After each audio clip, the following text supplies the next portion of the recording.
It's going down like this, motherfucker. This shit is crazy. The following Nigga get mad. Say, motherfucker, what you mean you ain't gonna let me in this funky joint? Much money I done spent in here, nigga. I knew your mama when she was hoeing. Hump, baby. Shit, bet I do it over time. Say that, nigga. Shit. Bet the bar, off time. Shit, boy, I'm trying to make me some money. Boy, I'm hungry as a hog needs slop Jesus. Shit, gotta be a Jesus, cause too many black folks. For what he has, he says that for what he has, he says for what he has, he says for what he has, for what he has, for what he has, he says that the only way that we can solve our problem is to unite together among ourselves, among our own kind, clean ourselves up, rid ourselves of the evils that we've become addicted to here in this society, and try and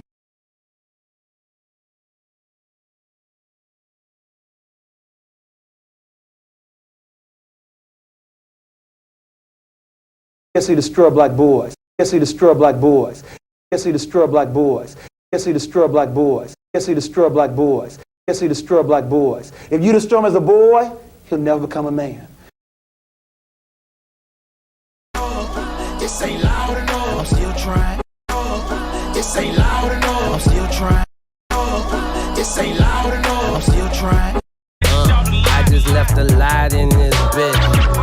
I'm finna hit the shop in this shit. Fuck up. Move the fuck back. Hey, where are the white women at? I'm trying to told you just with her man. No, her mind is fucked. Hey, God damn it, shit. Her mind is fucked. I'm trying to told you just with her.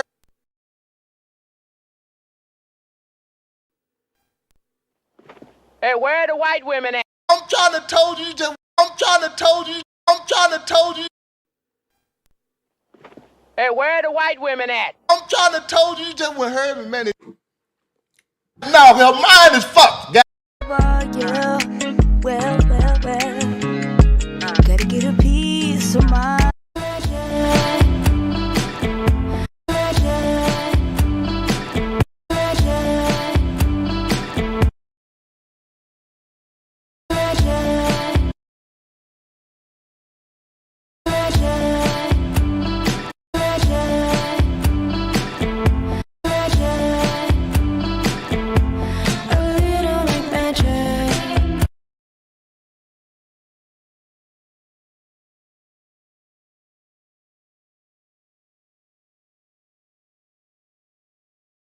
Your feet.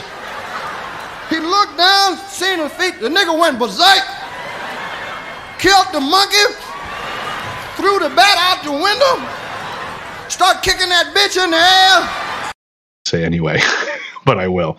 The way quantum entanglement works is that you can take two particles, quantum entangle them, and then take those two particles and move them at any distance in the cosmos. And let's just say, for example, if you quantum entangle two electrons and you have them spinning in the same direction, and then you take one of those electrons and you shoot that thing out 100,000 light years from the original. If you then rotate the spin on the one electron, if you modify it so that its spin changes, the quantum entangled electron at any distance will simultaneously in no time switch its rotation also, because they're quantum entangled. So these communication systems are taking advantage of this aspect of quantum mechanics that most people can't wrap their heads around, and this is what they're utilizing. It's just the new level of science that affords us the ability to communicate at any distance instantaneously.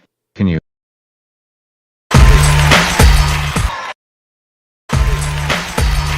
You don't understand. It's cool enough just being cool, like I am, chilling. Group of you together, you never can tell who's who. I've seen a lot of black guys, Nipsey, but you're overdoing it. My eye, plus I'm in love with a bitch I can't stand.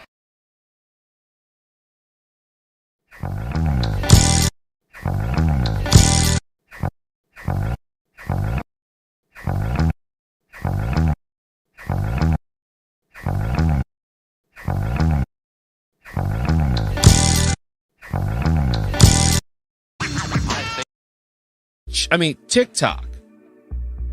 A lot of the white content creators on TikTok get all of their dances from the black content creators. You're a philosopher? Yes. You're a philosopher? Yes. You're a philosopher? Yes. You're a philosopher? Yes. I think very deeply.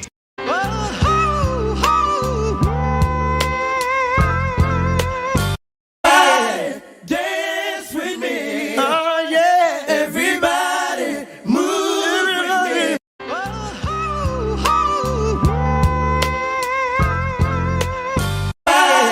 Dance with me. Oh yeah, everybody move with me. You're a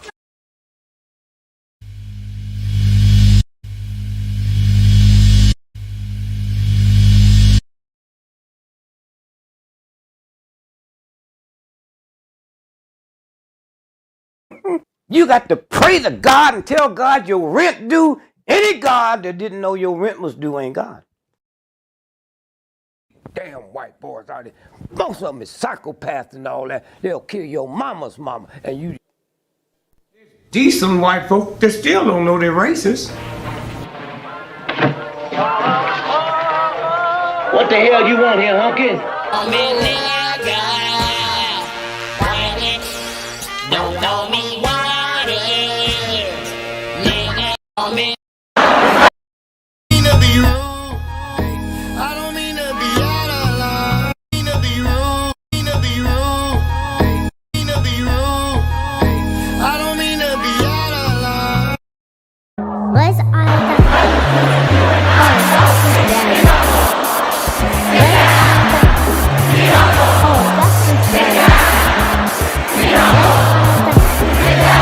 Oh, that's his dad.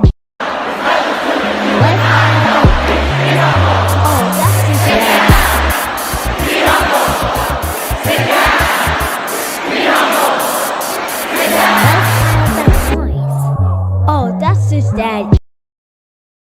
Your lines are still open. Oh shit, you can get it, nigga. You wanna get it? Come with baggage, just not asking Louis Vuitton. Ooh, I like that. Yeah, that was nice. I like that. Bitch niggas, hoe niggas, rich niggas, broke bitch. I told niggas this was our year right here. I think we OD'd. I think we OD'd. The Chinese platform, you already know they don't give a fuck about your black ass. The Chinese platform, you already know they don't give a fuck about your black ass. My word, can't be my equal, I don't know what you heard. That's the difference when you're my baby, that's how it is. You got to pray. Use a snort cocaine, now I beam for the check, yeah. Use a snort cocaine, now I beam for the check, yeah.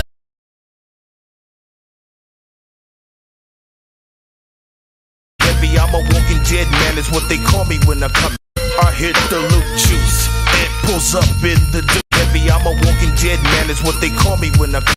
I hit the loop juice, it pulls up in the deuce. Baby, I'm a hitting dead man, is what they call me when I come. I hit the loop juice, it pulls up in the deuce. I guess you go to the history of European civilizations. 250 years is how long they last before they implode, because of their greed, because of their violence, because of an inability to let others be, including themselves. If they didn't have brown and black people to hate, they would hate themselves. Do that dance, baby, do that dance, let's work it out. Nigga. Slapping folks is satisfying. She don't like me. Slapping folks is satisfying. Slapping folks is satisfying.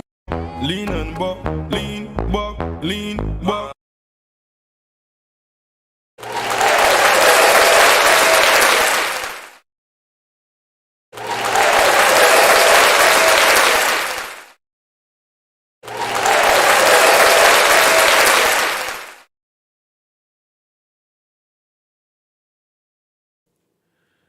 To the east, to the north, to the west, to the south, above, below, and the middle.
Greetings.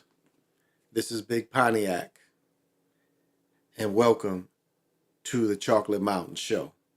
I am the holder of the infinite sacred ball game that was created by the Hero Twins, and I am that one and only galactic daddy-o welcoming each and every one of you to my galactic patio that reaches from Minnesota to the universe.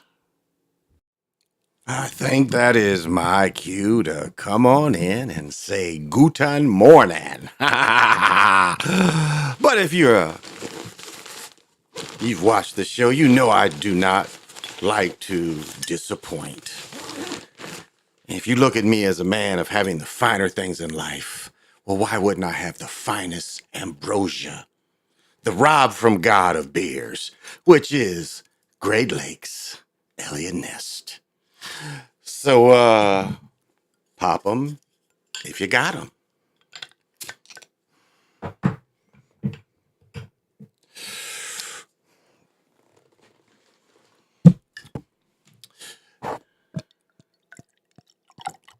And the bottles are so much better than the cans.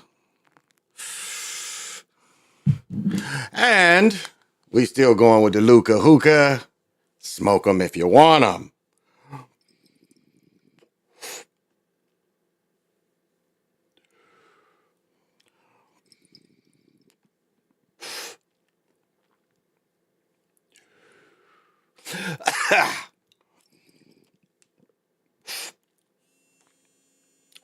Well. So smoke 'em if you want 'em. If you hear any noise, it's just me and the Luca Hookah. If I fall out the chair and fall on the ground, I'm okay. Don't call Universal 911 and say, hey, Flint Pontiac is in trouble. No, I'm fine. I don't know I know I told this story before, but it's funny. The one time I saw a guy, and he wasn't dead very long when I saw him. I was up late, and I got some frantic knocks at the door. And so I'm like, okay, well, I go down there. I'm like, who the fuck is this? Little young girl lived across the street, and she's like, damn, what was his name? I knew his name. James. She's like, James, and fell out. I'm like, what you mean fall out? So I run behind her. And the way she left the house, she didn't come through the front door. She ran around through the back door. So we kind of ran around, the townhouses. We kind of, those kind of the cheap kind of townhouses where, they got the back door. But anyway, so we run around and, run around is like, little bitty area where a little table could go. And this nigga's laying in the middle of the kitchen, like where the fridge and the sink is. It's a very small area, and she left me with him and she ran and because she had knocked on Mac's door and he was late answering. So by the time we got in the house, he kind of came behind us. My friend Mac, he kind of came behind us and, I was looking there and I was like, shit. And the motherfucker was like this. The motherfucker, he was laying like this. And it was like that last hit must have really, really been good. Cause I'm telling you, the nigga laid down was dead smiling. He's laying down. That hit must have been good. And, I checked him out and tried to see, if anything I could do to save him. He was already dead. I imagine if we had some Narcan, if she would have had Narcan today and hit him soon enough. We worked on him a little bit, but I wasn't feeling no pulse or nothing. But it was funny. That nigga, and that nigga had to be, he was older than me. So that nigga had to be 25 when he died, the OD, 25, 26.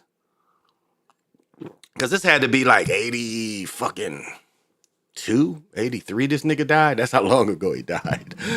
Oh, so that was kind of funny. What is happening? What? Who is doing this to my people? Okay. So what's happening? I know we're going to get into it. What's happening? My main man, PJ Allen, what's happening? And I know I never have to ask you about My bitches. You saying you can't control your bitches? What? Brother James Gant, what's happening?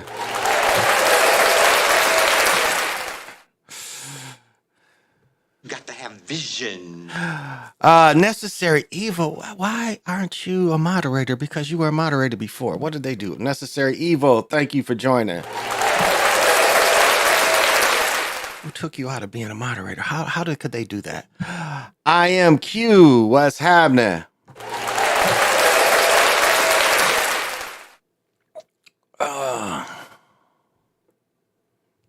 Got to have vision. Lorenzo from the Mississippi. What's happening?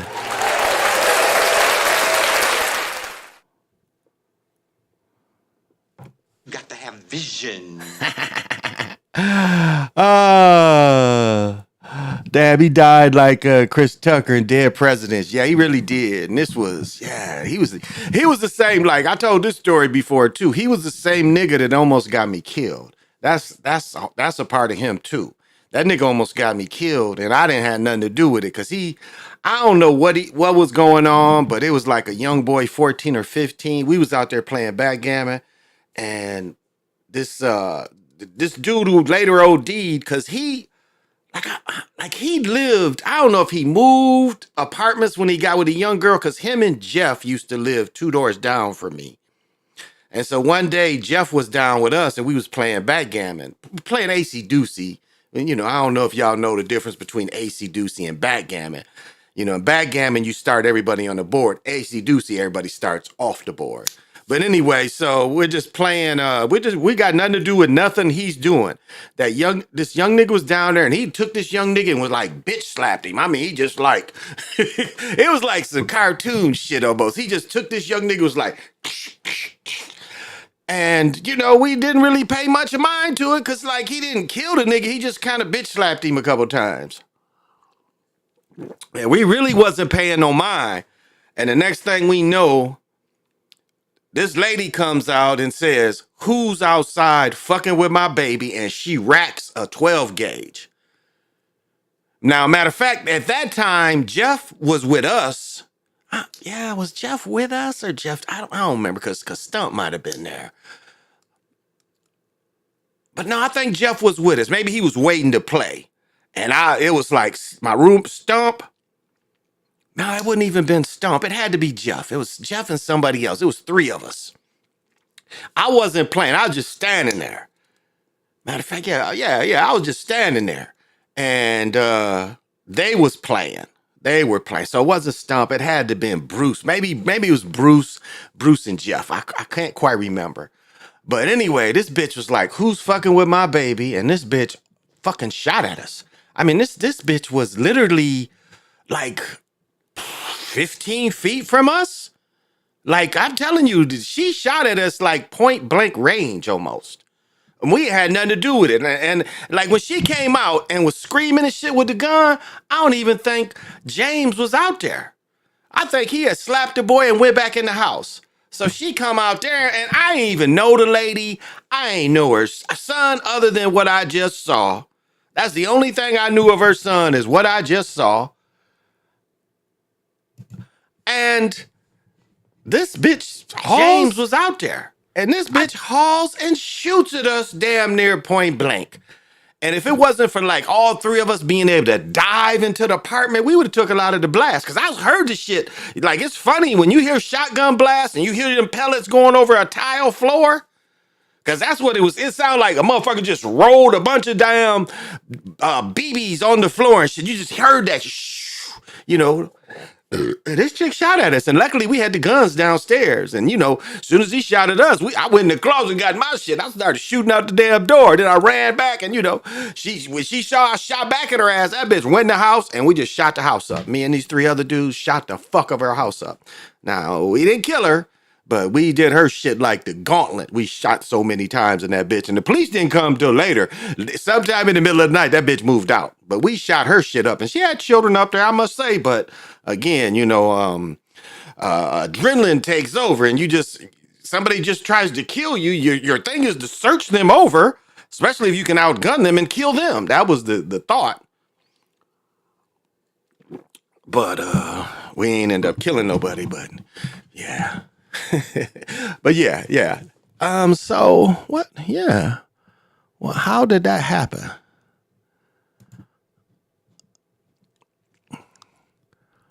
Yeah, I don't even know how this happened. Huh. Okay. I guess somebody took that down. I guess what do we want to break down first of the basketball games? I guess we'll break down the women's games last night. breaking down the first game.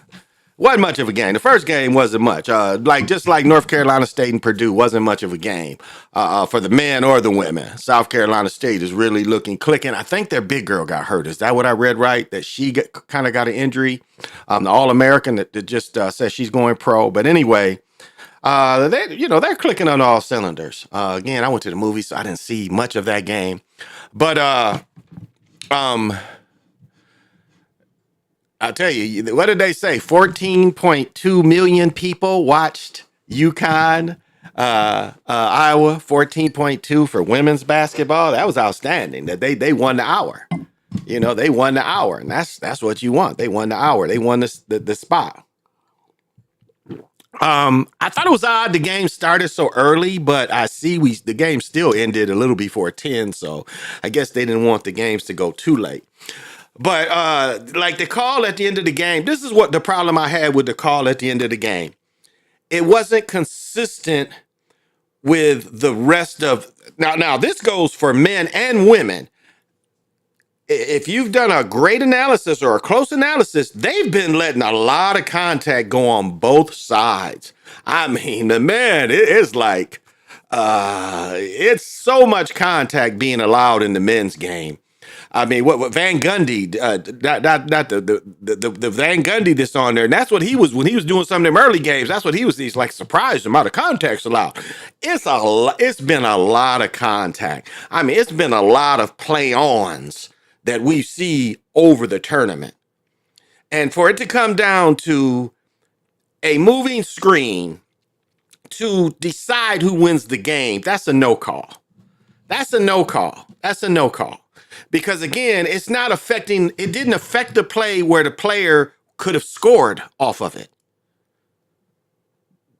So if it's a foul where a player benefits and gets a basket from something like that, pushing the back or something, but that play was just all bogus to me. It was a very bogus call. At that point, you got to give them a chance. Give them a chance to score. Make it a no call like you've been doing the rest of the tournament. Was a lot of physical play. That's what surprised me. That is just what really surprised me about that call. But Paige, Paige was doing her thing. And Clark, Clark does her thing every game. I mean, what they run from her, I'm surprised. Like, the ex-coach of Villanova did a great breakdown of what UConn runs. And I don't know if y'all caught that. Right before UConn's game, he broke down their offense, and I don't know if y'all caught that, but that was a good listen. And he broke down what they was running, and I'm telling you, they run a lot of what Duke used to run with J.J. Redick, where they set them screens like the two, it's like almost a triple screen. It's like one guy comes down and screens for you, you roll off him, and then as you peel to the sideline, it'd be two more screens. That's really I mean, that's that old Duke kind of offense that they ran, and they ran it both halves. As I was breaking down how North Carolina State wanted to attack, now the big guy Burns from North Carolina State, he was affected by the size. The size affected him. I don't think he thought Edie's size would affect him as much as it did, because they were still trying to run a lot of action off of him. But again, he wasn't effective. He didn't have an impact on the game. And again, talking about physical play, I mean, he was going to the whole boom, hitting dudes, and they was just been letting that go. Even today, remember he was on the left side, he hit Edie with his right arm, and Edie kind of went back, and he got a sweet left-hand layup. So, they was letting a lot of that go. A lot of that go today. But UConn's offense, I mean, it's just... But this is one thing I'll say. I picked UConn to win it all. But one thing that was concerning today is this is only, like, they end up winning, I think it was 14 was the final. But this was the first time they was really tested. They were really tested today. And the game stayed close. And we saw a lot of, at times, where Alabama really could have, like, Alabama hung in there. Most of the game, Alabama hung in there. And I think that was surprising because Alabama was making stops, coming back, scoring, keeping it even. Really good game plan altogether. But then we saw them having a problem scoring. And they was kind of dependent on 3 people to score if you really watched the game. Oh, and what about number 1? Now, what about number 1 when he went up and down? He went up and down. They no call. Up and down, no call. Remember that? Number 1 for Alabama went up and down, no call. He gets in the lane. He makes the slides. And he gets a foul. I'm like, wait a minute. He went up and down on one play. You made no call. The second time they come down, he runs he was literally at the free throw line. He quit his dribble at the free throw line. He took 1, 2. That ain't a Euro step. He completely changed his pivot foot. Completely. He established it. He changed it. He changed it again. Not a Euro step. And no call. Not only was it a no call, he got a foul for the move. I was like, okay. But again, Alabama was kind of weak. They wasn't making all their shots. And did y'all check out number 1's father? It was like they kept showing the mom, and the mom was giving high five, and she like went to give high five for the father. He kind of left her hanging. He just had a serious face the whole time. And then he hit a shot, and she gave him the double 5, and he didn't smile, but he was like kind of like, enjoying the moment. So I thought that was interesting. UConn's their offense, the way they run it, even defensive wise, it's this Edie and that big fella. Now remember, the big fella for UConn is not as offensive. He's not that great offensive, and he had that big bandage on his hand too. Because a couple of times he got some close feeds and he didn't handle the ball very well, so he has his hand bandaged. But size wise, I think Edie gonna give them some work. But I'm staying with UConn. I still think UConn has more firepower. We'll see. Oh, and UConn's women. Let's take our hats off to them. UConn's women in the game the night before, they had 8 dress girls, played 6, had 8 dress players. They had 3 starters that had major injuries. The one girl, I think, tore her Achilles. The prettier, taller girl with the long hair, they show her a lot when she's on the bench. But she was a starter.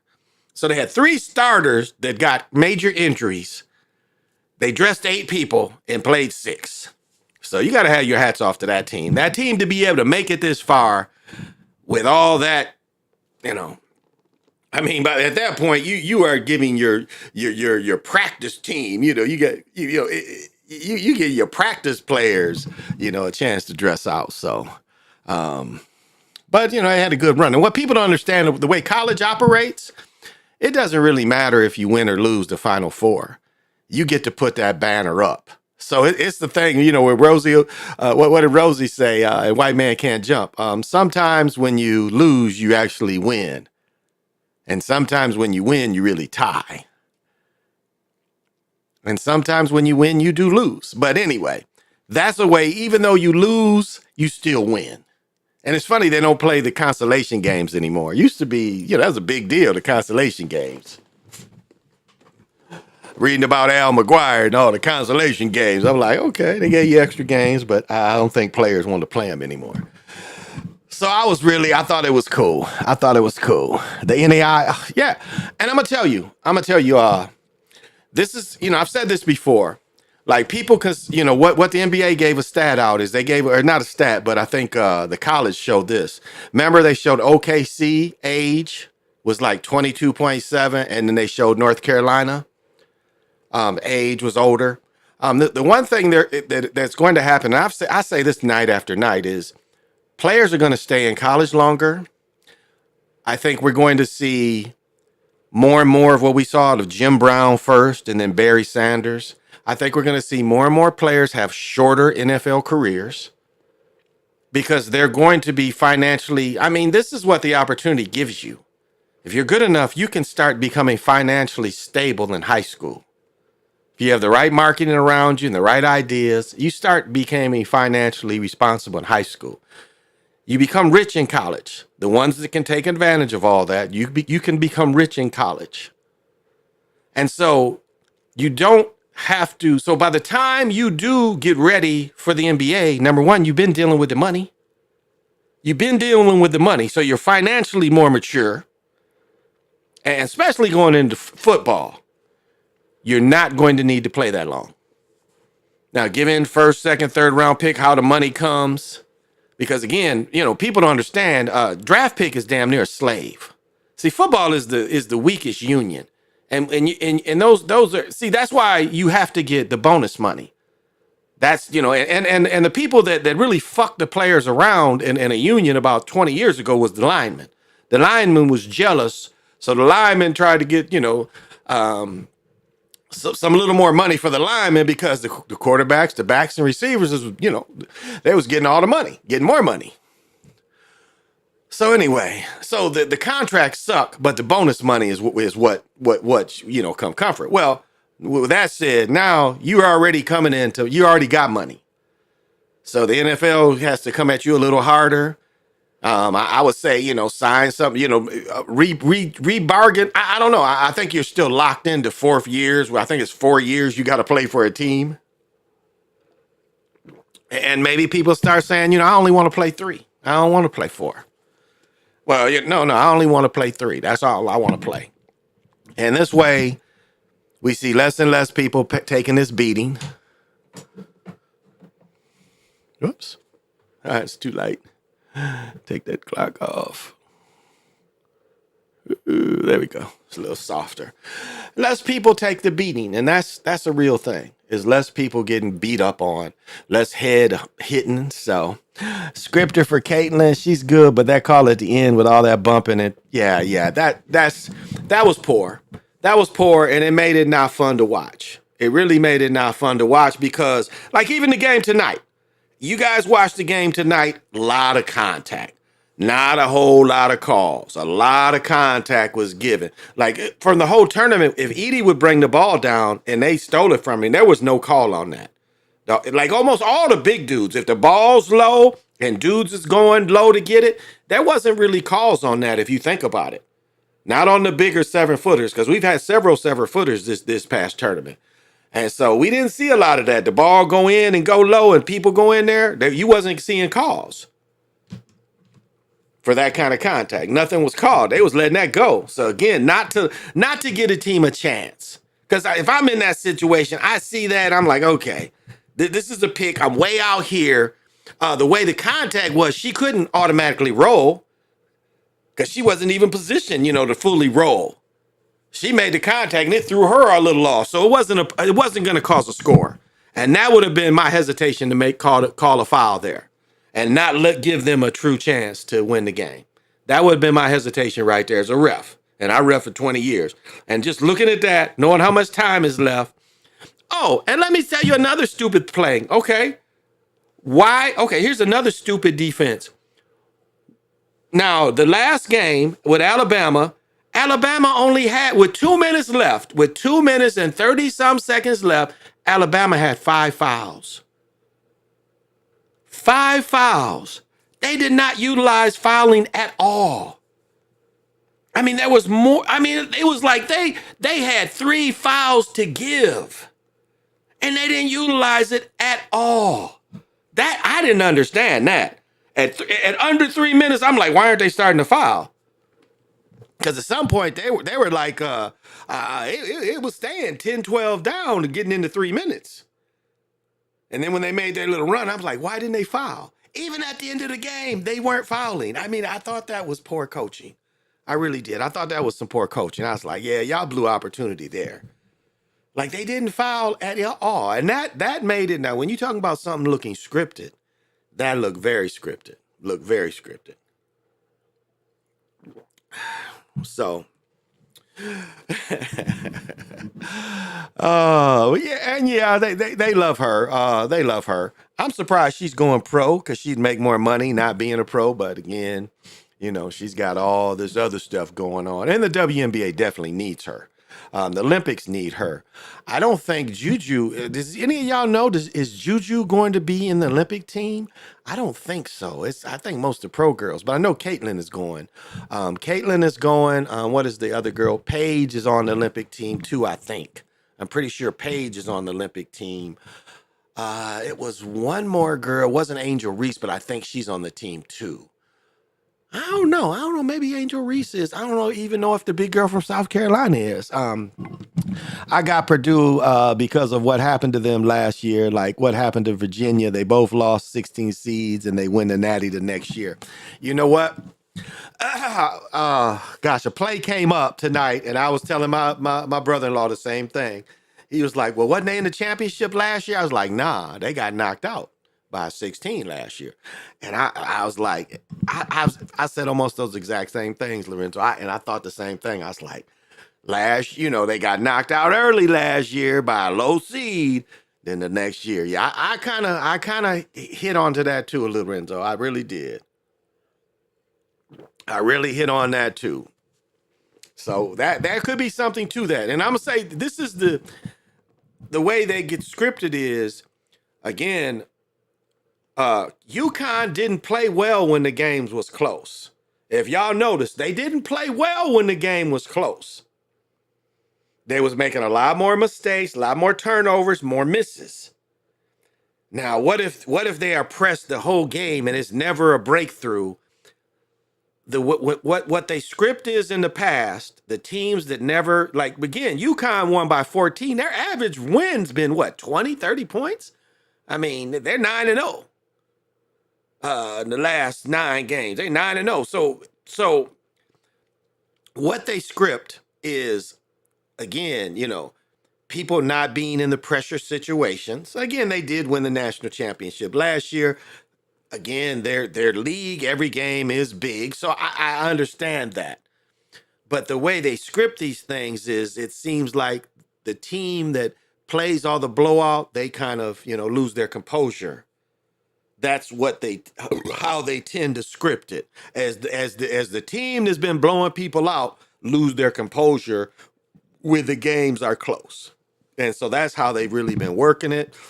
We'll see if that's what they put together. But that's the whole time. I was looking at the way they were playing. I'm like, okay, they're not having them play well when it's close. They were playing inconsistent when it was close. And when they were down, they were really playing inconsistent. So that does seem a chink in the armor of how they would put it together. Oh, here we go. So yeah, I feel that. I definitely feel that. Oh, this is his shit. Where's my stuff? I just had it. Damn. Oh, I got goodies, y'all. I got goodies. Oh, I didn't show it. I'm still, what is this? Oh, I got a mint up here. Whoa, my mint fell. And I gotta go buy some more of these bad motherfuckers. These Peak Mega Blend. So, yeah, I got this. My daughter doesn't like these, but these are like them zero mints. They taste just like them. Really good. But I forgot I had it. I chewed one yesterday. And I probably threw it away too soon, the one I chewed on yesterday. But we got the Acid Blondie.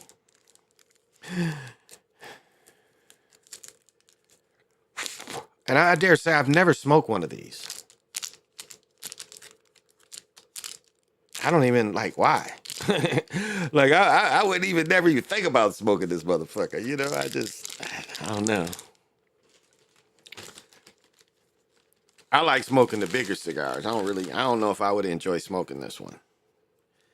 I think, the thing I like about the bigger cigars is it stays big, When it gets little, I wouldn't have, I don't think I'd be interested. It's like, I don't understand how a person smokes a cigarette. Like when the cigarette is long, it seems like that's when you want to smoke it. But when it got to about that big, and I'd watch people smoke it until it's no more. And it's like, wow, you need to feed yourself that much. Oh, and definitely shout out to Read My Soul.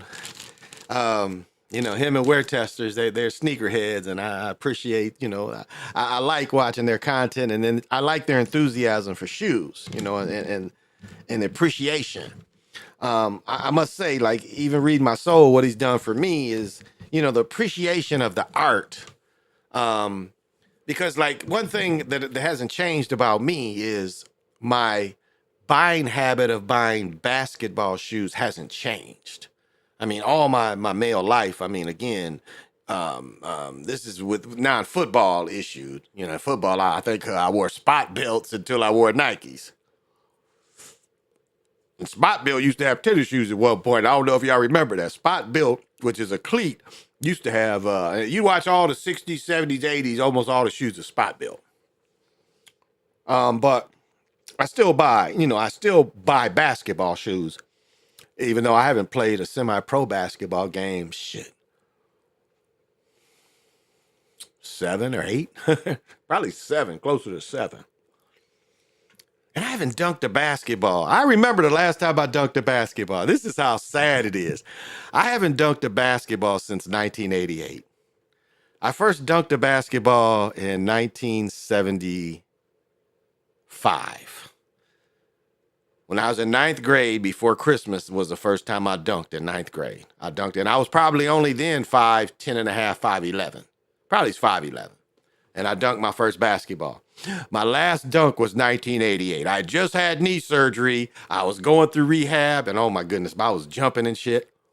Now, I did have a tip one time where I tipped it with the tip of my finger. It was like my finger got it, so I kind of jammed it with one of my fingers, I don't know if that was real. Because the dude was like, why ain't you dunking? You was up there with it. I was like, well, the only thing I could push it in was one finger in the ball. He's like, why ain't you dunking? You was up there. I didn't feel like I could dunk it, I guess was my point. But I was higher than I realized. But isn't that sad? 1988, I can still remember my last dunk. And what people don't realize is the old collapsible rims were easier to dunk on. Much easier than the static rim. I mean, the old ones really, like what shorter people learned on the old collapsibles or the first, second, third generation collapsible rims, what people learned is if you could just hit that front of the rim, it would give. So if you could like hold the ball in that, and like especially coming from the front, you could hit that front lip of the rim, it came down quicker than the sides. So if you try to dunk on the sides, it's not gonna collapse as quick as if you would dunk it on that front lip. Like the first time I dunked on the first generation, man, it was so easy to dunk on those because I've said this before, my cousin's team, he's a Gant too. Ray, is it Ray Gant? Ray Gant. Lives in Gary, Indiana. I played with them and they was like, you got to come down here and play. And so before I played, I went to college. So we probably late July, I go to Chicago for a couple weeks and I'm just staying with them niggas and we go hoop with real hoopers. And that was the first time I saw collapsibles. And the first time I dunked on one, I was like, oh, this is easy. Because you get that tip down and the ball just dunked easy. I was like, man, okay, I like this. So I would just get close and get the ball and it was like easy to punch it on people. That's what I found. I mean, you can dunk, but I just thought it was easier to dunk on them rims, especially on people. I just thought it was easier to dunk on people because when you being challenged and that static rim ain't moving, you got to get over that rim. But on these kind of rims, and again, especially from the old rims in the front, they kind of gave. You just hit it hard with the ball in a downward position, that front lip would kind of give. And the static rims didn't. You had to get up above that motherfucker. And I don't know how many of my Chicago heads remember this. Remember the rims in Chicago in the mid 70s was 11 feet because they wanted people to quit tearing them down. So they put the rims higher. And so, 11 feet, you can dunk on an 11-foot hoop. You can really get up. Like, that eliminated a lot of people from dunking them 11 feet hoops. And that was outside, of course. Wasn't inside, but outside, it was in the 70s. We used to go up there and we'd play on 11-foot hoops. Because that was their way of trying to make people quit tearing them down. They put them higher. Now, Battle Creek did it differently. Right now, the Battle Creek design is used by almost all parks. With that big piece of concrete that's hooked, that you see as a support, yeah, that was created. A company in Battle Creek invented that. And our park was one of the first parks that had it. So we had what? We had 3 courts side by side at that time. I see they fenced in the courts now. But now they're everywhere. Them kind of concrete supports. And again, like one thing that they also did that helped the life of the rim was they would double rim the hoops. So they got this big giant concrete support that ain't going nowhere, and then they made double rim hoops. Which it was interesting shooting. They wasn't, as a matter of fact, they weren't collapsible. They were static double rim hoops. Which it took something. There was a lot of play with them 2 rims. There was a lot of play in that, but not collapsible. And they've never been torn down. They've been there. Let me see. My son is 30. My son be 35 in August. So them courts have been there since the summer of 7, I think. Yeah, the summer of 7. So that's what, 35 years almost? So nobody's tore any of those double rim non-collapsibles down. That's how well they're built. So, hey, there's my man. El Reborn, I'm Maroon Khan. What is happening?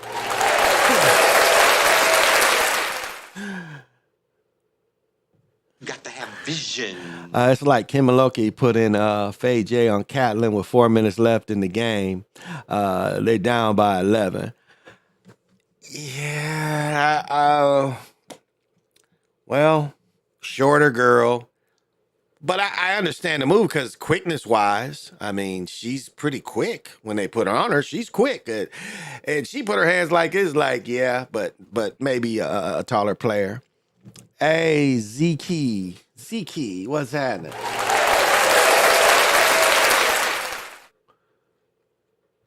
Got to have vision.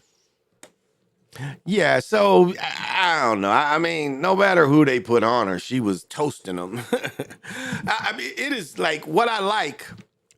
Again, her and Paige played almost identical games if you really studied it. Their games were identical. Matter of fact, Caitlin was passing to a fault in the first half. She really was. She was passing into a fault. She was passing to getting it stolen, throwing it out of bounds, trying to make the extra play, getting people involved. Now, the first half, Paige was more successful in that, getting more people involved in the first half. So in the second half, I mean, the motion they ran from Caitlin, excuse me. It's funny they didn't run the JJ, like I was saying, the JJ Reddick kind of everybody screen here, everybody screen here. They make it simple. They're like, just give me one screen. And so she'll pass off, and then they'll screen to try to get her free. And she's great at catching and shooting off that or getting the dribble and getting separation. But the way they attack that is kind of interesting if you look at the different sets they put her in. Because she wasn't really forcing it a lot. That's what you have to, the way they scripted for her, she doesn't really force the game a lot. Like you see some players. What she was forcing is she was forcing passes. That's what she was forcing. She was forcing her passes in the beginning of the game.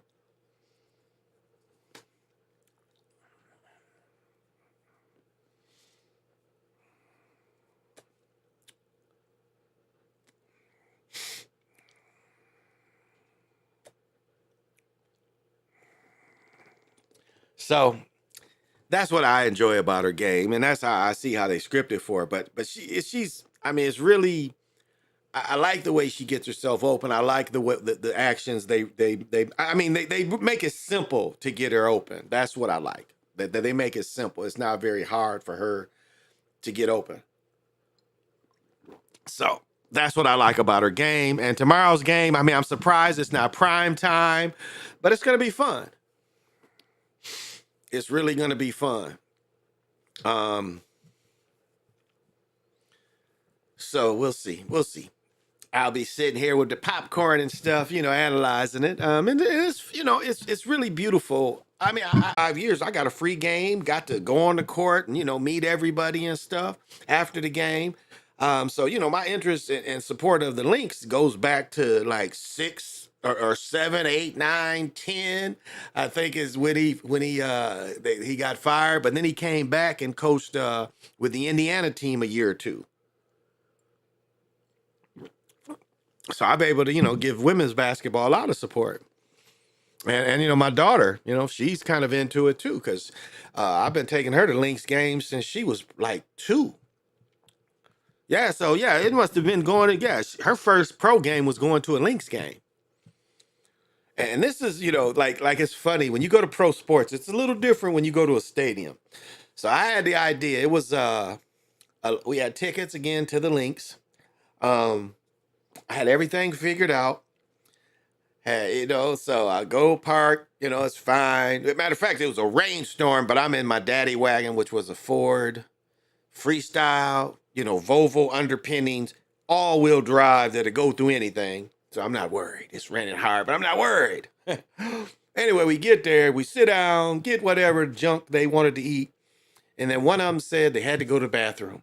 I had figured out everything, but I got 2 5-year-olds, and I'm like, really? I gotta let a 5-year-old go into the bathroom? Because I don't know if Target Center has family bathrooms. I imagine they do, but I didn't know quite where it was. So I had to let the 5-year-old go into the bathroom and go themselves. I took the other, I was like, hey, come on, you both go. So that was the only thing I didn't have planned out. I was caught off guard. But I've since learned. But yeah, the games is cool. The games is cool. Breaking them down is cool. You see how they put it together. And again, it's a shame that they was scripted in a way that it seems like they pick sides. But if you look at the totality of the game, you can see at some point a side is picked. I mean, they do like the score to be picked, but you can see, like, again, the reffing wasn't. Yes, the ref made the mistake at the end of the game that shouldn't have been called again because of the gravity of the moment. That should have been a play on, if nothing else. But for the most part, the game, the basketball with the women's side has been good basketball. And that's all American likes. American loves scores. That's why the Juju girl, that Juju girl I don't know if she's on the Olympic team, but like her, I talked about her the other night. Her moves, and in all honesty, she moves like Earl Monroe. Like, she has that way of, I don't know, just like watching her game and studying him for years and years, she's the closest to that kind of movement. Like, nobody's been close to how he moved. That's why these dudes, again, none of these dudes could have guarded Earl Monroe. He hit you with so many different things. And spin on you both hands. Wasn't no left, like I say, a lot of guys go just one way. You look at some NBA players in the 60s, Matt Gukas, he was the NBA coach. This dude's in the NBA could not dribble with his left hand at all. Like, I watched some of his college highlights, never went left at all. Never went left. Couldn't dribble left-handed. He's breaking the ball up on the left side of the court with his right hand. It's like, how did you make it this far? That does give you, to show you how weak some parts of the NBA was. Matt Gukas couldn't dribble with his left hand. There's a bunch of them you can find like that in the 60s. I will say that. But she's the closest thing to I've seen since Earl Monroe. That type of, I don't know, it's like that way to separate from people. Like, to separate, what you have to understand is like to separate from people just by simple movements and not really like just crazy ball handling. Like, she's separating from people with body movement away as she does, change her ball handling. But it's like her body movement is very reminiscent to the way Earl Monroe moved and separated from people. Because he really, like, if you see an arrow and it shows, like just think if it's a dude dribbling and then they slowed it down and showed multi-directions that he might go. Like, every time she moves, you feel that from her. And they say she only wants to go right, but again, if nobody can stop you from doing that, it doesn't matter to, well, I guess it does, but. And again, if you want to go right all the time, and you're going to have to go left sometime, but you still can get your right, go to your right and score. But her movements, that's the only person I can compare her to. Because I went back and watched film today, and then I put her on both. I put him on one screen and put her on the other screen. And I'm like, damn, she's the only one I really could, that I could compare Earl to, was her. So that's hella props to have that ability. Lilith was in Catlin about the whole game. Catlin is 6 foot. She is only 5'7". Is like 5'10". She was stopping Caitlin, but it was too late. Okay. Yeah, that's a good point too. Why did you put and the girl, they did the meme when she did like that and shit. So was there some? Oh yeah, there was a couple things. Okay. Yeah. So I missed the football game. I didn't see the football game today, and it's fights. It's fights again. It's fights again today. I thought I missed those too. Who's this? Wow. Huh. Wow, I hadn't heard this. This is a little bit of last year national championship wasn't prime time, and it's still the highest rating for a women's national championship game. That is interesting. Yeah, it's not going to be prime time. It's 2:00, I think. Yeah, 3:00 East is 2:00 my time. So here's a little bit of the morbid news. Margaret Tyne, iconic Black American singer who's long ignored in the United States, but prominent success in Europe throughout her illustrious career, has reportedly died at 104. Reportedly died in a nursing home in Silver Spring, Maryland. Her death is just being reported. Again, the numbers. So she died over a month ago, but why are they just putting it out here now? Again, you look at the championship games and stuff. She was a soprano and primarily focused on forms of opera music, including Tosca and Carmen. 60s and 70s, an incendiary, full-throat voice, rose like Ada and Simone, is that Salam? Sang at operas, Vienna, Prague, and Budapest. High praise, an exceptional voice, intense coloring, vibrant dramatics. Milan's Corella della newspaper wrote, even the U.S. critics were cooler.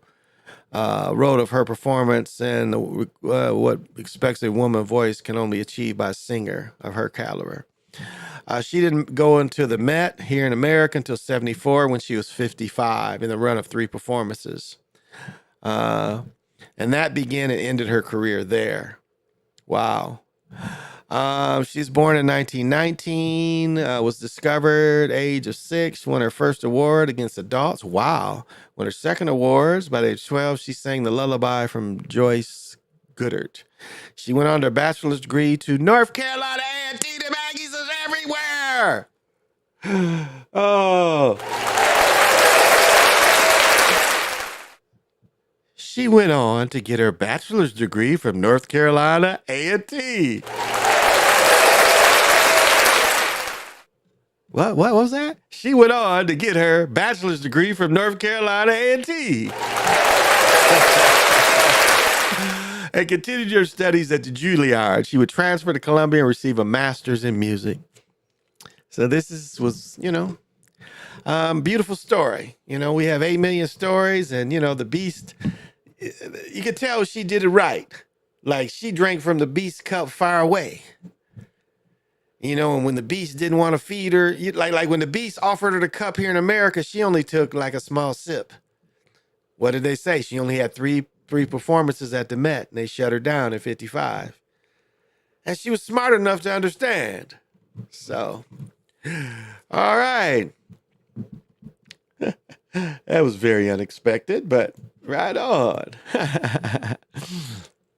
As good as the women's tournament has been, the officiating has been horrible. Well, I just think they ain't been calling nothing. That's my thing, is they ain't been calling nothing. And that's what everybody's been mad about. Even the men's game this afternoon, even the men's games, they're not calling a lot of. It's been really physical the whole That's been the theme from the beginning. Is the theme of all this college ball has been pretty much to let them play. There hasn't been a lot of calls. Like hasn't been. So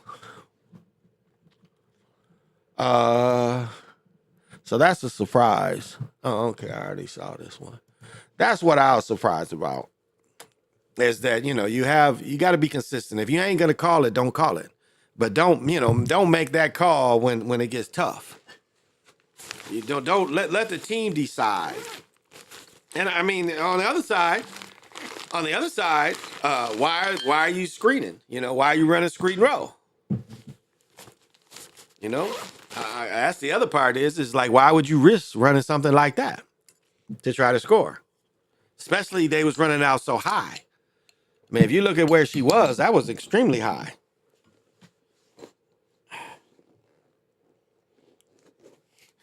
What are you doing? Scratching your ass? No, the bear cap went down the chair. Had to find it. So, yeah, that's been my argument about it. If you ain't going to call it, just don't call it. And I think everybody's agreeable to that. And people don't like the refs to win the game. They want the players to win the game. And that's a clear example where the ref won the game. He decided it. The other team didn't have a chance. And some can say, some try to counter it. Again, it's who you're going with, who you're pulling for. Some counter it and say, well, it was a foul. So it should have been called, but consistency is what people want anyway. And no one can look at all the tournament for the men or the women and can say consistently that those kind of calls have been called, and they haven't been. And not on the women's side. They haven't been used like that. Huh. Damn, they knocking off a lot of these old broads.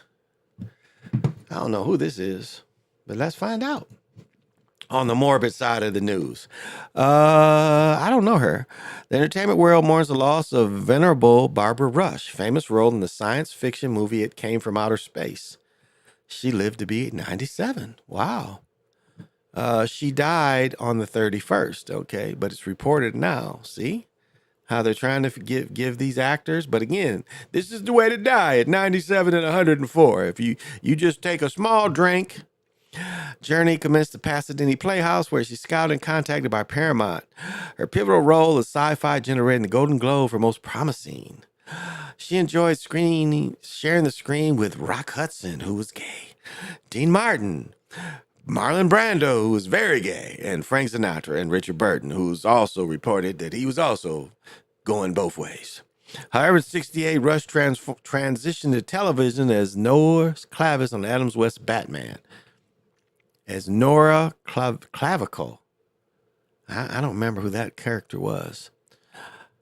She also was on Peyton Place. My mother used to watch that, and All My Children. Okay, I watched the CBS ones. That's ABC.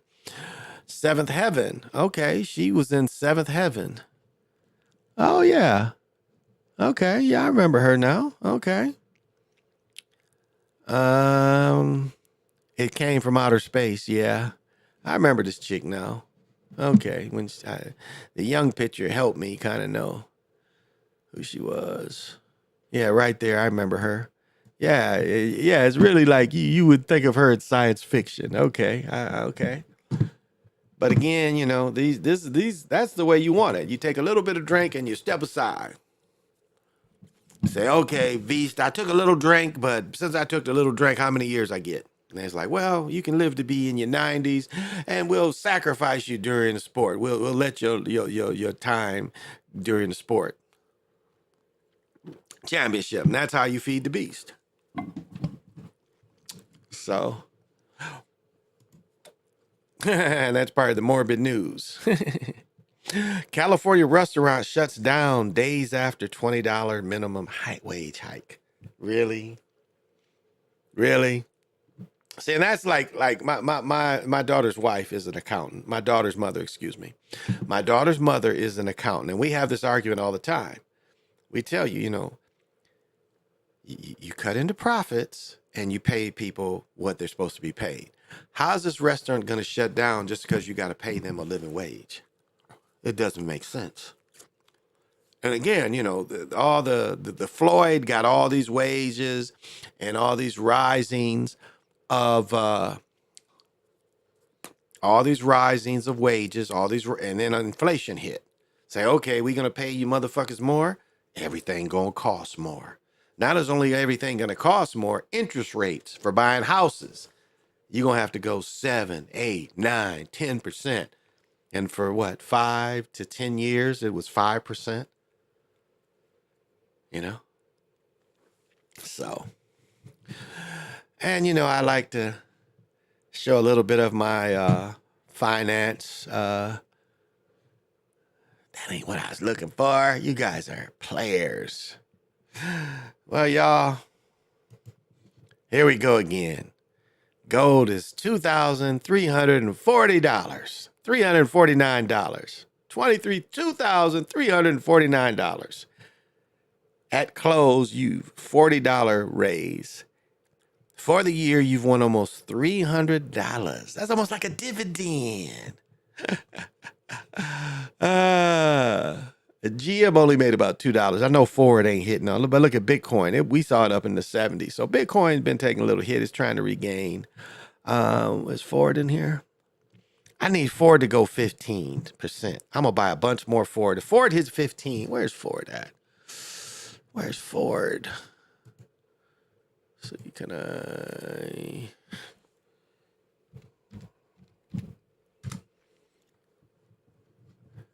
No! I know I didn't spell that bad, did I? Damn.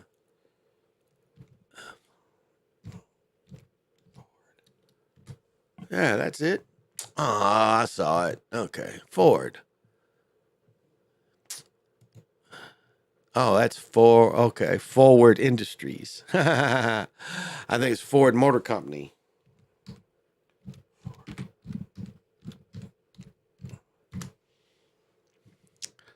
Yeah, see, it's still stumbling. I bought in at 5, but it's stumbling. I need this to take that rise to 15, baby, so I can buy some more. Look at Ford compared to GM. GM's trading at 44. Ford is at 13. But I'm hanging with Ford. I drive a Ford. I'm hanging with Ford stock. Okay. Now is the time of new shit I got. You know, I'm always getting new shit. So I come and show the new shit that I got. And I got my new supply of She Legit. There we go. Better Alternative, I guess, is the name of the company. And I've bought some bullshit, and this is the real stuff.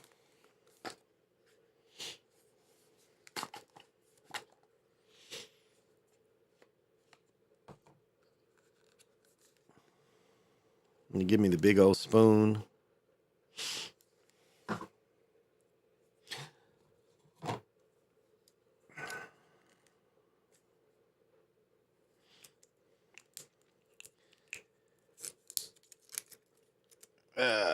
And this is a bitter.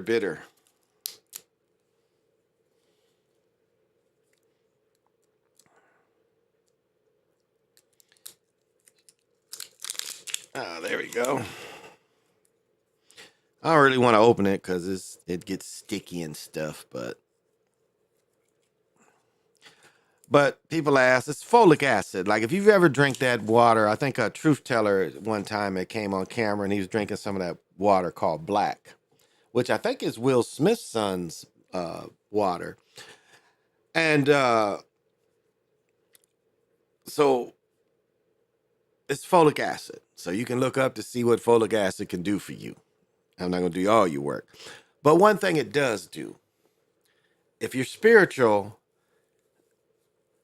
this one mineral, if you ingest it, at least in my experience, It is one mineral that you ingest. When what does Andre say? Thousand say? He says he doesn't get high because he wants to keep the signal clear. This chemical seems to really keep that signal clear. Again, when we start, like once you reach where you can open up portholes, and that's what we end up doing. We see portholes, and again, that's, the Tsar work is a lot of that. But this helps that. This helps prolong the spiritual experience. And it helps getting into that spiritual state just by taking it. But again, you've got to do the work of meditating and those kind of actions. So, yeah, and this time they gave us a little different spoon. So I'll report on that as I take it. Because my wife did kind of double, and I'm wondering, but we'll see if that's what I bought before. The next thing, and I ordered this shit 2 weeks ago, and I was about to get my money back from these motherfuckers. I'm like, hey, I ordered this shit, and this shit's usually here the next day. But here we go.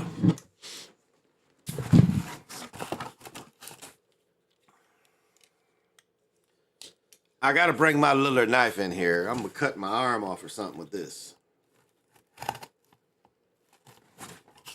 Oh.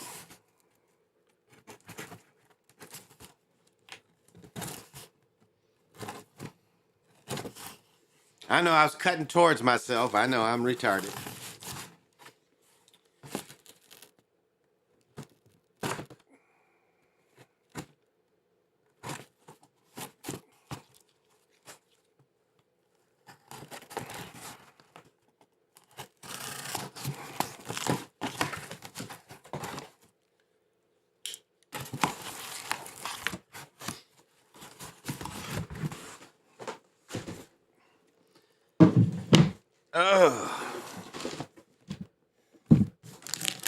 Return slip. You don't like it, here's all the shit they give you. Really cool box.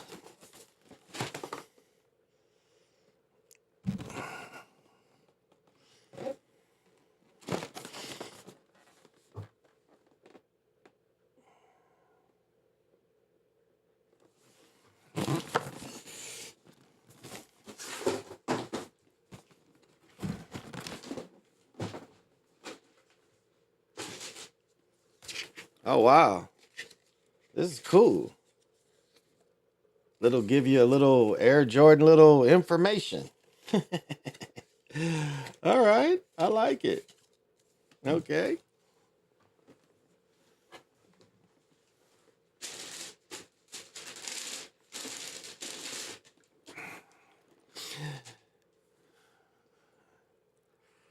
Now, this is my first time ever getting a 3. So, I think this is the first shoe that had the air unit in it, the covered up air unit. I think it still has the air support in it. But artistically, I'm coming to really appreciate this the art that goes into these. I really is starting to appreciate it and what everything it means. So, and I got these, they dropped to 140, I think. I got these for 140. At the time, I thought these were chunky. I really thought these were chunkies. The 2s and 3s, at the time when they came out to play in, there were better options. To me, these were heavier than most of the other shoes. To me, I wasn't really sold on Jordans until probably the 8s, the 9s, 10s, 11s. That's when they started making a shoe equal to the other shoes. But that's the newest to the collection.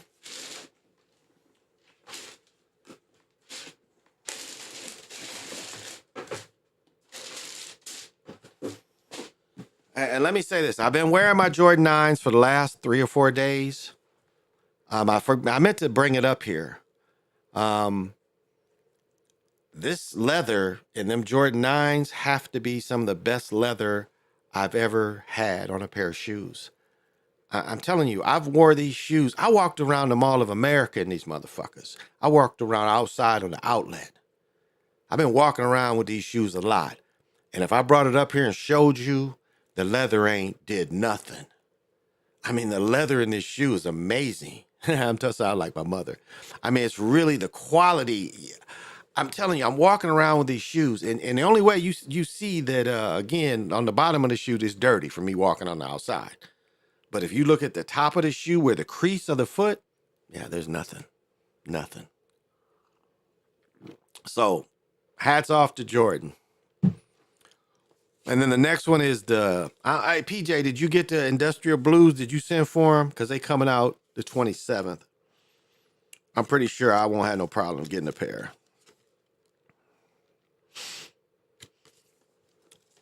So that's the next pair to get. And then after that, I'll probably be pretty chilled. Harding, those white Hardings that I talked about last weekend, they sold out of them. You can't, I found them. They just came out, must be the last 2-3 weeks, and they sold out of them. As I said before, I went to the store and I picked up them Ant shoes. I ain't buying them. I'll say the better shoe is than Ant is probably Trey Young. His shoe right now at Adidas, I think is 54. I don't know if it's Trey Young this year or last year, but it's a better shoe. The insole had more of that, what is it, bounce or whatever they call it, at Adidas. It had a little more, and they're on sale at the outlet for like $50 bucks. $54 was really a good deal. I'll tell you the best deal though is the outlet has Guinness.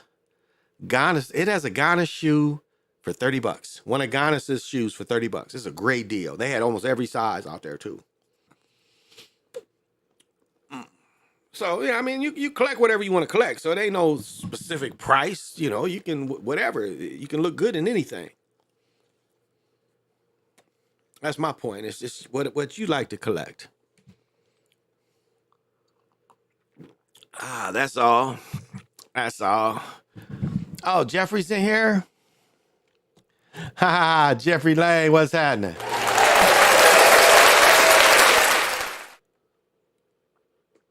Got to have vision. I'm gonna tell you, like, what remind me of, and you guys can look this up if so interests you, but so if you recall, if you ever studied Tesla, and you recall, Tesla, one of the first big plants they gave him was, let me get this right.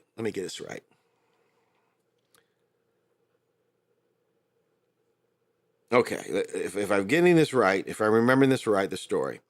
So Tesla, okay, so this is what it was. Tesla was given money to build a power plant on Niagara Falls.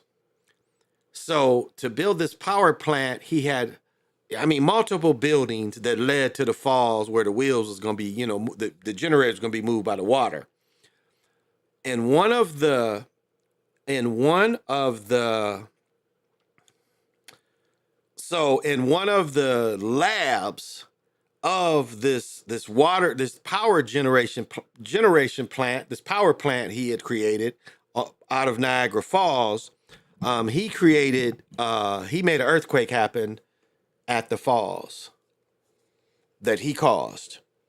So he ran some experiment, and the experiment caused an earthquake that was felt in all that area. If you look that up, well, maybe I can look this up. Maybe this is something I can look up.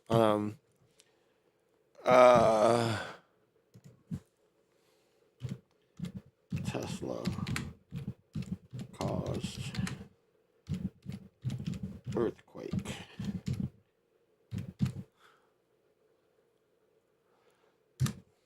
See if I can find this.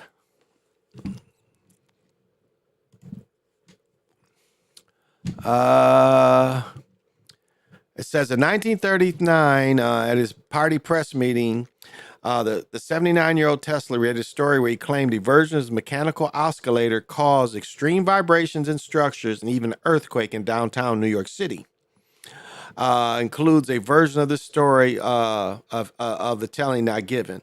One version of the story has Tesla experimenting with a small version of mechanical oscillator in his laboratory at Houston East near the Manhattan neighborhood of Soho. So again, I'm sorry about Niagara Falls, but I still think it's some kind of feeder because he was building a power plant there. Tesla said the oscillator was around 7 inches long and weighing 1 to 2 pounds or something you could put in your overcoat. At one point, experimenting with the oscillator, he alleged, oh, I can let you guys read this. I'm sorry. At one point, while experimenting with the oscillator, he alleged it generated a resonance in several buildings, causing complaints to the police. As the speed grew, he said that the machine oscillated at the resonance frequency of its own building, and belatedly realizing the danger, he was forced to use a sledgehammer to terminate the experiment as the police arrived. Other versions have Tesla smashing the device before the police arrive and multi-ton equipment in the basement moving around. Another version has Tesla clamping an escalator to a building under construction and causing it to vibrate so violently the workers left the building in a panic. Tesla claimed that the mechanical oscillator could destroy the Empire State Building with 5 pounds of air pressure. Attached to a girder that he expected to earn $100 million in 2 years. Well, we know that it never did. So yeah, so that's and Tesla was a bad businessman. He got cheated by Edison. Cheated Tesla out of probably 100,000. Well, no, 50,000 was the bet. And he told Edison needed a problem solved, and Tesla, he said he would pay a certain amount. He didn't pay him. So Tesla provided work for Edison, and Edison didn't pay him. That was one time he got burned. Then another time when he got burned was it wasn't Westinghouse. Maybe it was Westinghouse. Him and Westinghouse lost a lot of money. But Tesla Tesla really didn't understand, because Tesla invented the radio. He invented the radio, and he also invented Bluetooth. Tesla invented the idea of Bluetooth as well. He was able to make electricity move and be able to receive a signal from something electrified somewhere else. He was able to push a signal in another area, which is Bluetooth. He basically invented that too. But what he didn't understand is he should have invented something small to make himself rich. Like one thing that you look at and you see it today is what people do is, like, when you have an idea. So say you create a machine. Well, what you also have to create is you have to create every part to that machine. And I mean, you have to have the specifications to every part. But what you also, like, say you have a machine that does this, but it would be better. So you invent a machine that can do these 7 different things, and the way you patent it is you patent a basic thing. And then you do another patent for the first thing that can be used with it. You need another patent of the second thing can be used with it. So you have these so you invent this one machine and these 7 things it can do, but you don't put it all out there at one time. And that's what it seems like Tesla did. And what Tesla didn't understand is the way American business is. You hit on something so you ain't never got to work for people. And that's what, like, when he was about to give, when they show you cell phones from the old days, they was on top of that shit. That shit was there. Again, we're going backwards with technology, not forward. And so, he was still had access to a lot of ancient things.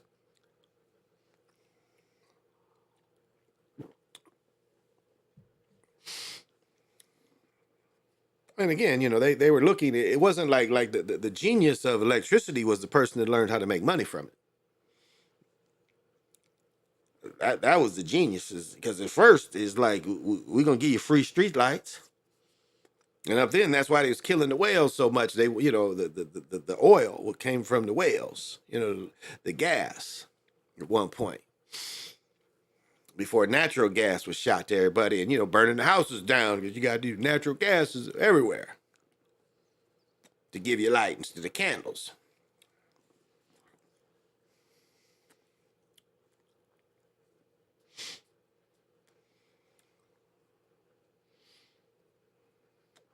And it's funny about like information and what people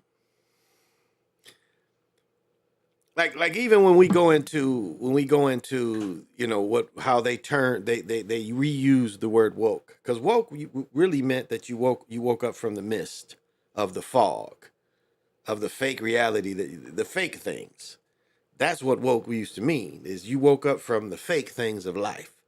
You're no longer the working robot. You know, you're becoming more of a free thinker. That's what it used to mean. That didn't mean liberal like it means today. We should have the same technology they had in Star Trek by now. Remember the Jetsons? They was talking about flying cars, and the flying cars was supposed to be. And I've said this before. And one of the realities in this reality where the melanated people rule. Yeah, the car started levitating, or the car started the Patterson. Again, the car wasn't called. In that reality, the cars is called the Pattersons. That it's not even a word for car. The word for car is Patterson. That's the word for car in that reality where the melanated people didn't get defeated. And they achieved that. In the 80s, they achieved the Jetsons, hit the Pattersons people.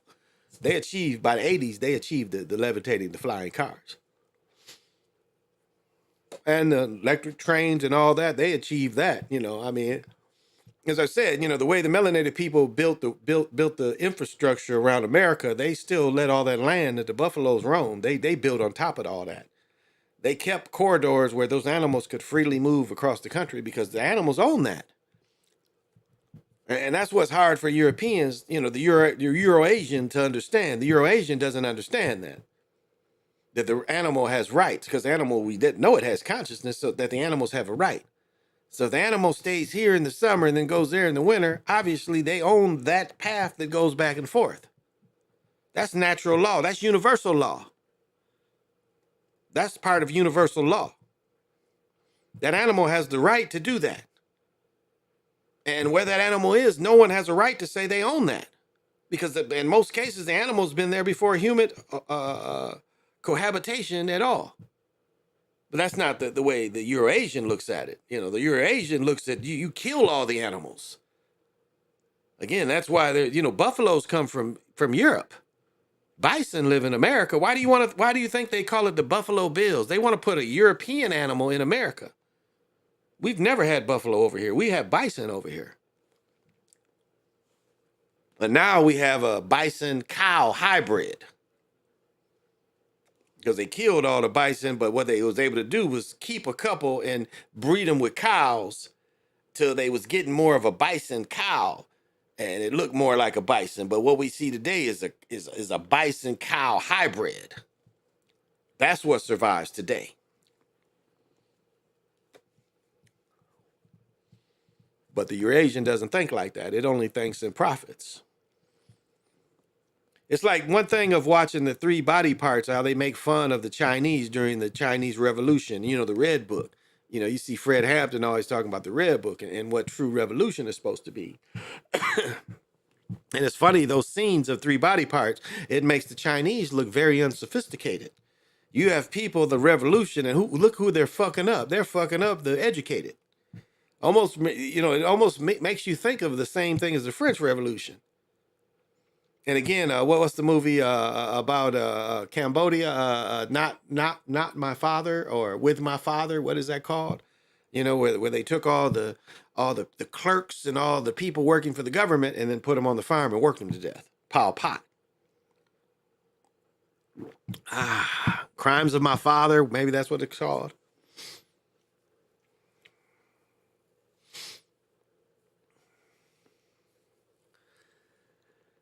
So I don't know.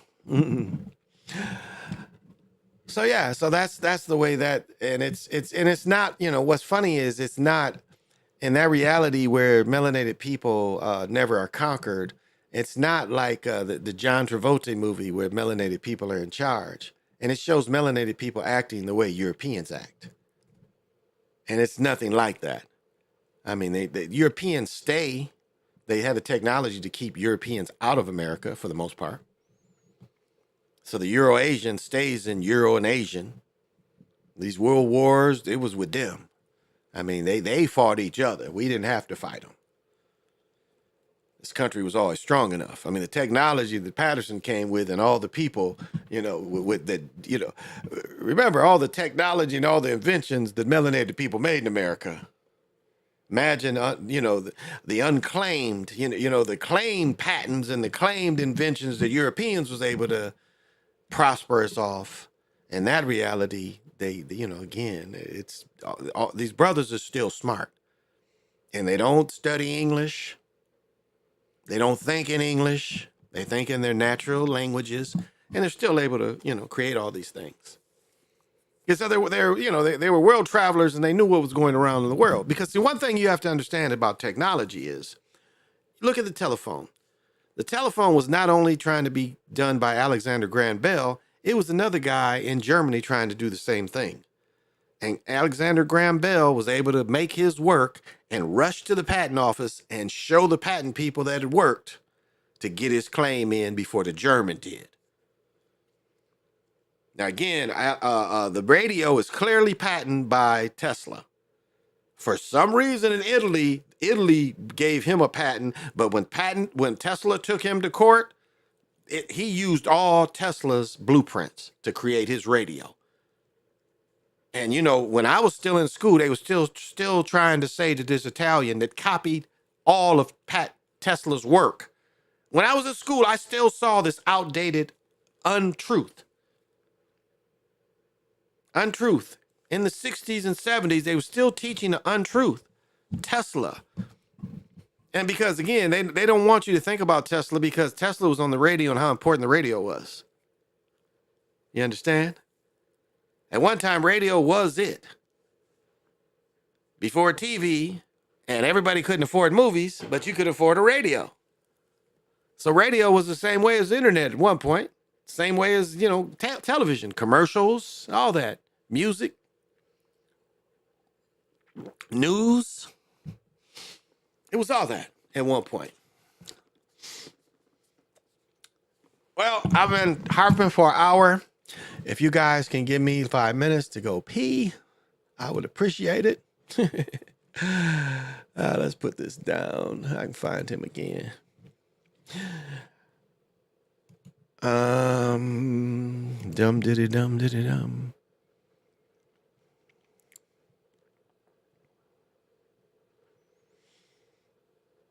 All right. Oh, I know what I can leave you guys with. What did I watch? I was just watching. I tried to save it. There it is.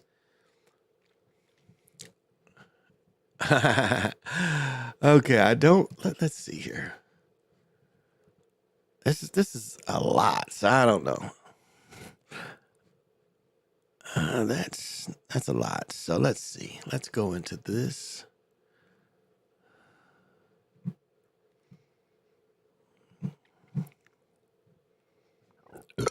Okay, this is probably long enough for me to take a pee. Okay, I'm gonna leave you with the latest from the stabbing in Wisconsin. Shank. I think this will give me enough time to pee. Whoops, yeah. Continues to make its case. It was the defense that called a number of witnesses today. Fox 9's Rob Olson is live outside the St. Croix County Courthouse. Rob, why did the case deviate from what would be normal procedure here? Yeah, this was very unusual, but for practical reasons. Usually the prosecution will exhaust all their witnesses and rest, and then it's the defense's turn. In this case, the prosecution's pace had been going pretty quickly, and the next witnesses weren't ready yet or available yet. So defense witnesses took up most of the day today. They were made up of friends of Nikolai Mayu's who were with him that day, who talked about his character, his behavior, what they saw, and what, importantly, they did not see. At that moment, when I saw Nick in the water, I saw somebody hitting him. That's the only thing I saw. Ernesto Torres-Chagas considers Nikolai Miu his best friend and testified Miu often carried a pocket knife, that the only reason Miu had the knife he used as a deadly weapon on the Apple River is because he'd asked Nikolai to bring it. Because the last time we went to the river, we had all the inner tubes tied together, and we couldn't cut the cords, so we had to pull them out of the river all together and bring them up to the place where we had to leave them. Ernesto was among a large group tubing with Miu July 30th, 2022. Many wore their phones in waterproof lanyards, and their testimony Friday all used interpreters. And I believe a woman came over towards him to hit him. Nick responded. He defended himself. It was Ariel Chagez's lost phone that Miu was looking for downriver that led to the confrontation that left Isaac Schumann dead and 4 others injured. Chagez recalled seeing one victim holding the gaping wound on his stomach. He was shouting, "Look what you did to me." He was kind of yelling or shouting at Nick. Miu's friends all testified he was defending himself, but admit they were too far away to see who struck first and that it happened so quickly. And that afterwards, Miu had said nothing about what did happen, but he was visibly in shock. Yes, but we didn't talk about anything. We didn't talk about anything. Nothing was asked. You ever seen him scared before? Nunca. Never. Did he look like he was scared then? Sí. Yes. Now, this will continue on Monday. The prosecution. Alrighty, I'm back after pissing. Oh, I wonder. I'm taking my glasses off. This little book. So what it says here, check this out. It says Nike has spent years perfecting its aerosol running shoes. New major technological breakthroughs are allowing larger, more flexible, and stable Nike aerosol cushioning. Nike's patent aerosol cushioning system, never compact, always springs back. Nike aerosol contains a special gas with pressurized inside a tough, flexible, and elastic urethane skin. The way an aerosol provides cushioning is simple. It eases the foot down to a soft landing. When the foot crashes into the ground while running, jumping, walking, aerosol deflects like a trampoline. So I think this is when they the air unit in shoes. Yeah. So, well, this is the murder here. We should have the same take. Yeah, this is still the murder. The trial that's going on here, that is a trip. You know, it is a trip if you really look at it. Wow, it's like oh yeah, and the Gopher women got their butt kicked the other night in the WNIT.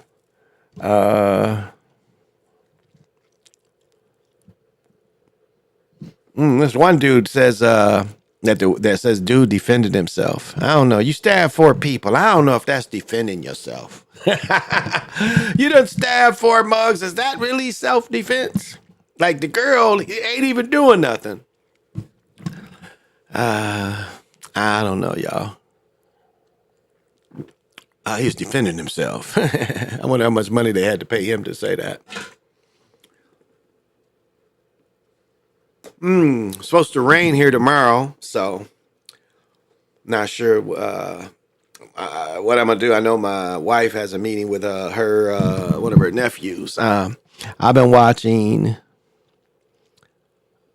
Oh, you've been watching the trial? Yeah, it's really a mess. It is. It really is.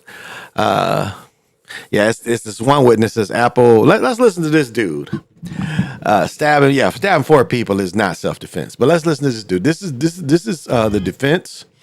This guy is going to be for the defense. Let's hear what he has to say, because he's the defense for the defense, and he states that he thought dude was defending himself. So let's get into it. As you were walking there, what did you see? Pues primero estábamos bien lejos.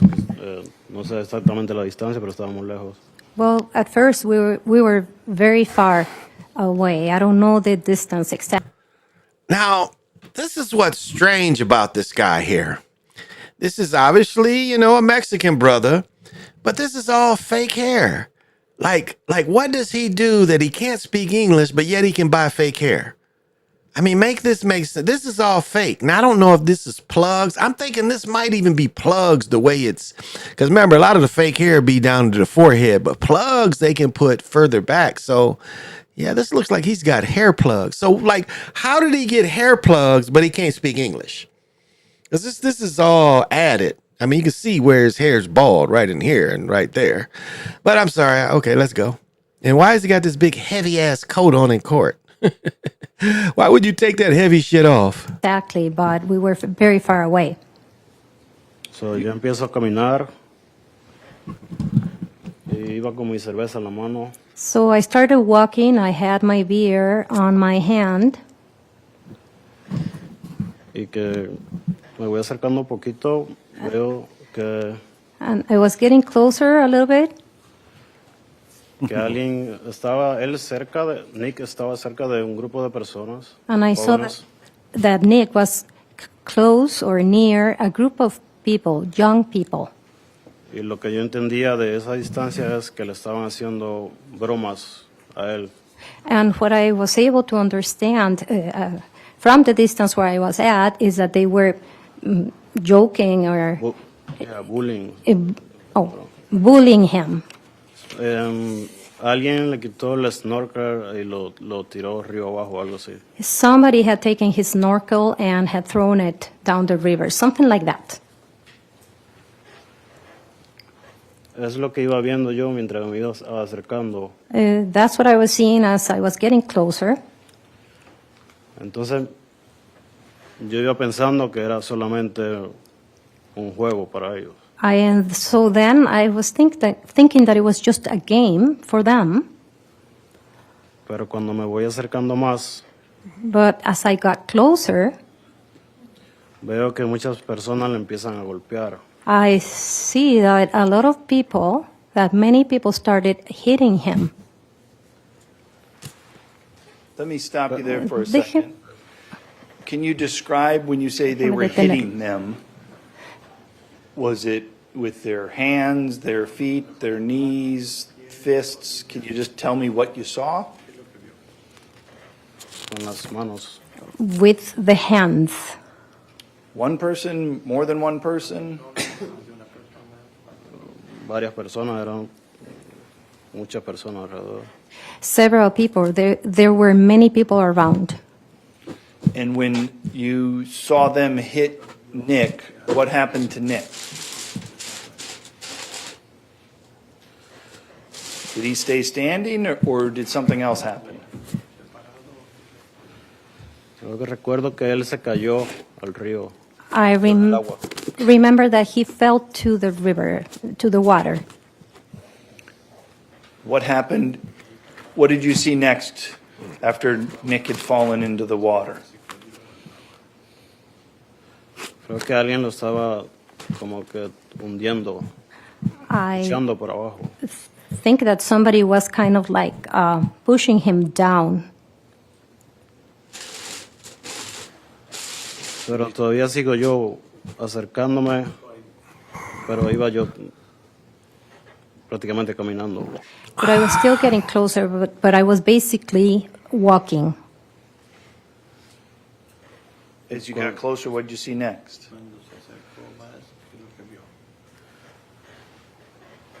Cuando me fui acercando, vi que alguien empezó a sangrar. As I was getting closer, I saw that somebody started bleeding. What do you remember next? We'll pick a fight. Oh, go away, commercial, go away.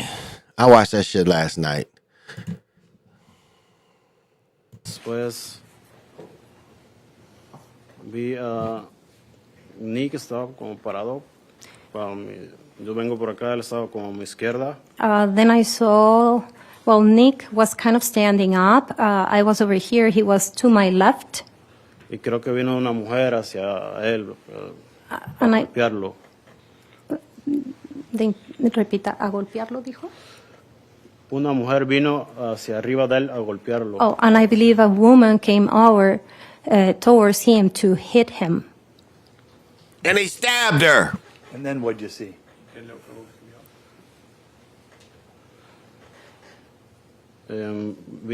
Nick respondió, pero, se defendió. Nick Pero responded. He defended himself. Ya había muchas personas alrededor There were many people around, y fue muy rápido lo que vi. and what I saw was happened really quickly, really fast. Entonces, creo que llegué después donde estaba Nick. And I think later I went to where Nick was, or I got to where Nick was. When you got to where Nick was, what'd you do or what'd you see?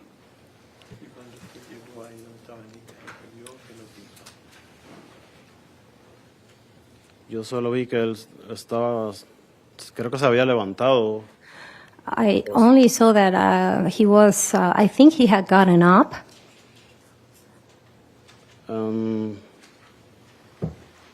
Yo le topé el brazo a él, I touched his arm, pero en ese momento ya había mucha sangre frente de mí de las otras personas. but at that moment there was a lot of blood right in front of me, blood that belonged to the other people.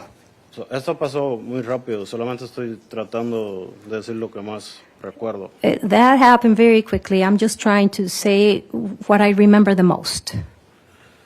Entonces nos regresamos. All right. So Enough we of went back.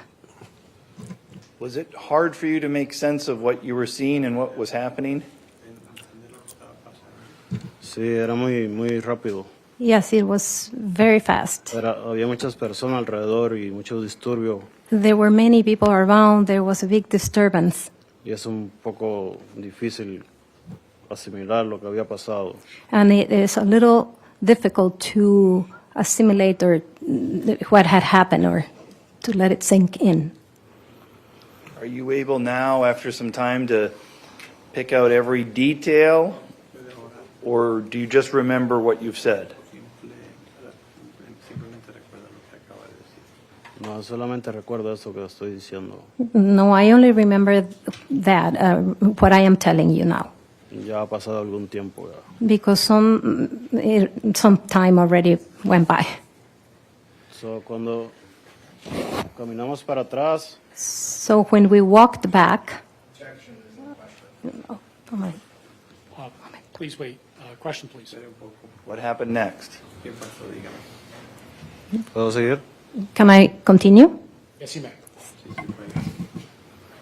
So, cuando empezamos a caminar para atrás, When we started walking back, yo en dirección recta para el grupo. in the direction towards the group, straight towards the group.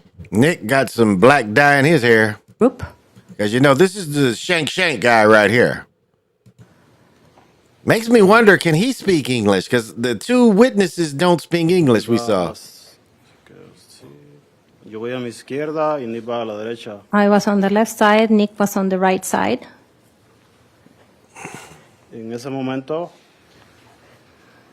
que hemos caminado un poco, And at that moment, when we had walked a little,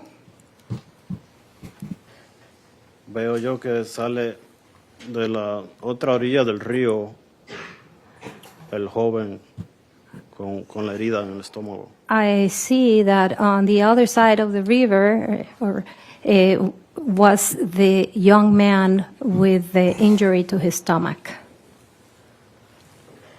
Y estaba gritando. All right. He's kind of boring. So let's see if I can find that brother he talked about. Because there's a brother who, oh, here he is. I think this is the brother who filmed it. This is the brother I think that filmed it. Yeah, I'm pretty sure it is. Okay. Lurion Davis. Whoa. Mr. Davis, how old are you? 24. What city do you live in? Minneapolis. Are we surprised that he's 24? Even if he probably wasn't 24. Isn't that funny that he's 24? The only nigga involved in this shit, he's 20. Well, I guess the other brother got stabbed. But isn't it funny he's 24? But let's go. Minneapolis. Were you tubing on the Apple River near Somerset, Wisconsin on July 30th of 2022? Yes. Were you with a group of your friends? Yes. How many folks, if you remember? It was 4 of us in total. Were you drinking some alcohol that day? Yeah. Do you think you were impaired? No.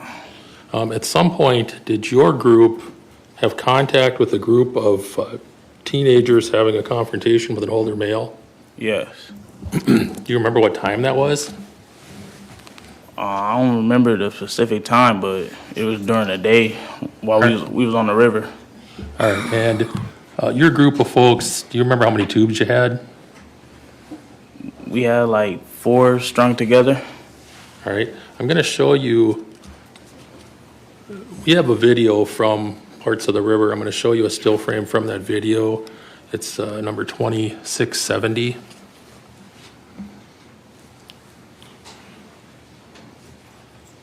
It's gonna pop up right here. It will in a second, once they're ready.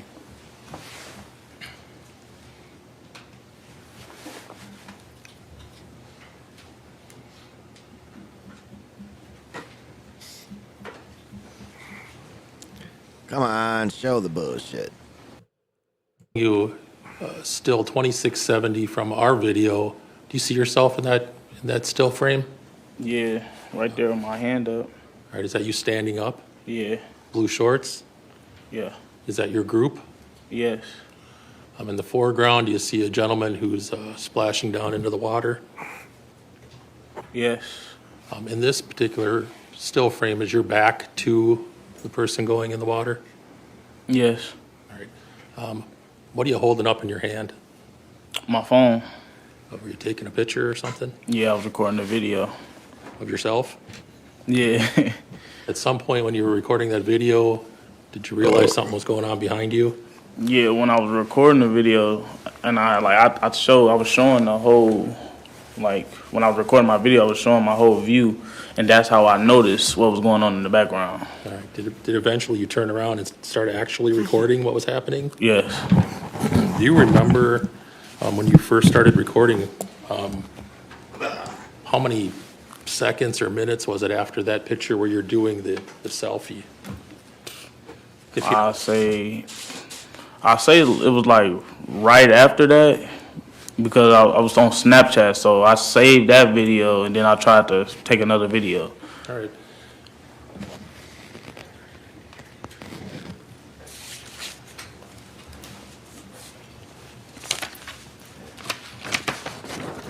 I'm going to show you another still frame from our video. It'll be 3093, Judge. There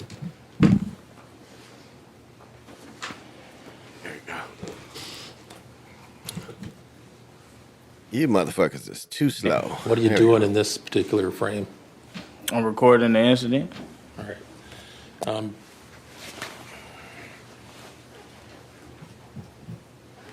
One. Does that look familiar?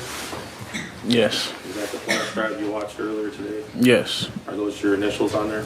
Yeah. And the date? Yes. Look how sloppy and cheap this motherfucker dresses. Look at this sloppy looking shit. This is off the rack. If this was like if this was a handmade suit, you would see a greater angle of depth here. The way the shoulder comes in. This is some shit this nigga just bought, and look at this. This is just like, she dressed better than him. He looks like a bum. All right, let's go. Look how terrible this looks. Them look like some goddamn dockers. Obviously, he's got high blood pressure just looking at the way he built. But look at this. I mean, look at this pimping, y'all. This is a lawyer or a prosecutor or a defender's attorney dressed like this. Come on, let's go. So he don't put his money in his clothes.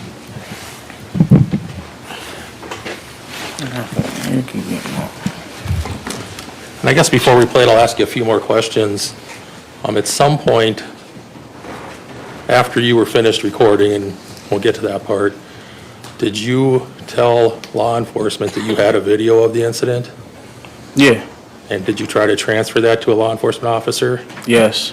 Was there a problem with the transfer? Yes. What the video that you transferred, is it garbled in some sense? It's the video. It's like what's the word? It's like blurry because I sent it from my iPhone to the officer's Android phone. All right. After that initial transfer of the video, did you have an issue with your phone? Yes, it had water damage. All right. Did you drop it in the river that day? Yes. Did you try to figure out a way to extract your original video out of the phone? Yeah, I tried to do the iCloud because with iPhones you got your iCloud storage, and with Snapchat I tried to see with with your storage on Snapchat it'll back up to the cloud too. I tried to see if that was gonna work, but it never worked. Did you eventually send your phone in to try to be repaired? Yeah. Were they ever able to retrieve the original video you took? No, they only got that video. All right. At some point, did you tell the police where your phone was, where they were trying to repair it? Yes. And, did you give them permission to take it? Yes. All right. We're going to play it, Judge. It's Exhibit 21. I move to admit and publish to the jury. Any objection to 21? 21 is received. Go ahead and play it.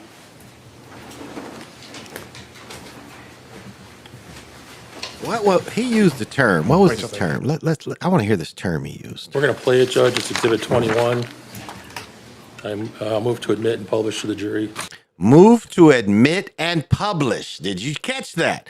Move to admit and publish to the jury. Any objection to 21? 21 is received. Go ahead and play it.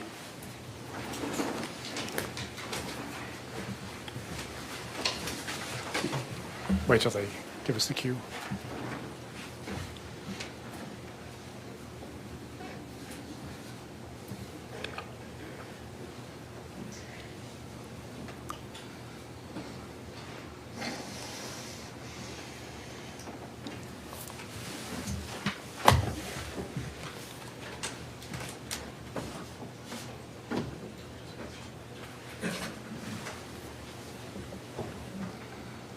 All right, I can move this shit faster than these motherfuckers can.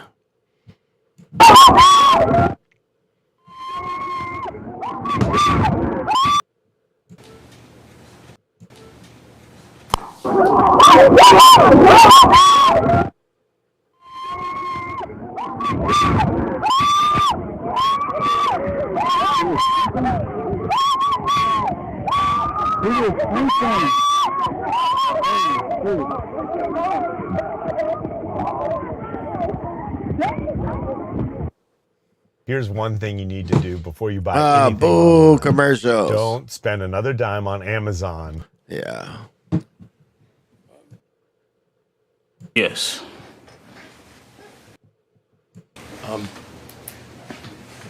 As you were recording it, were you watching what was happening at the same time? Yes. What did you see happen? I saw him stab the light-skinned dude before and like slice his whole stomach open, and you could see him like push the next person in that video, but it's like real blurry. That's pretty much it. Were you able to tell the people that had been injured? Yes. All right, this is pretty slow, but yeah, it's murder on Apple River. Shank, shank, shank, shank. He was shanking them motherfuckers left and right. you know, that's like, again, it looked like the dude who did the murder was high. And it shows you how young people will fuck with you. You know, they'll fuck with you. And so you've got ego, you've got a person that's high, and a person that's high, a person that's drunk. Ego saying, I got to do something. Again, they was in 2 foot of water. They was in ankle deep water. So even if you get knocked down in the water, and I'm not getting stomped, I don't know that I put that force out there. I don't know that you can justify it, because force is supposed to match the force that's coming against you. Now, again, if you're outnumbered, yeah, there is that part, but it didn't seem like his life was in danger.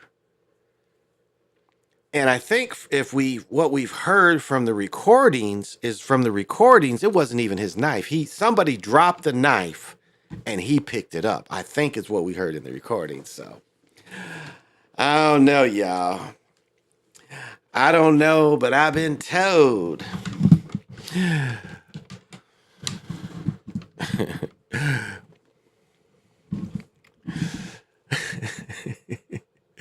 I don't know, y'all. It's amazing.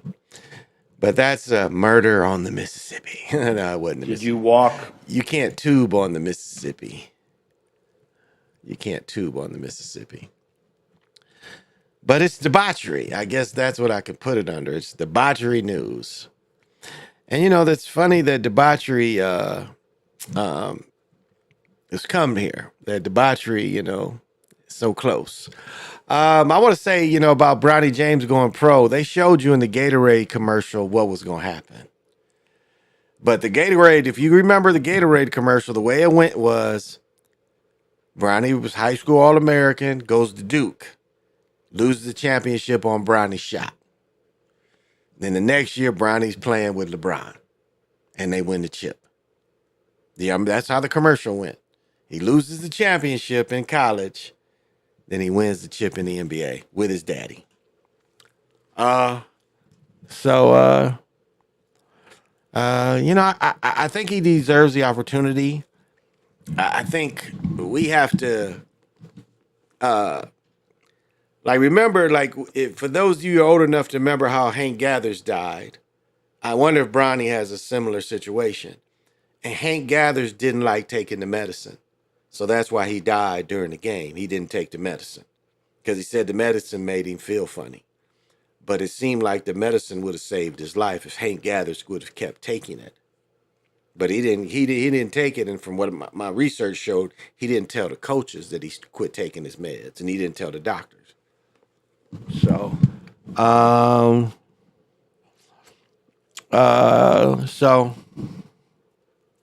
the current war. Oh,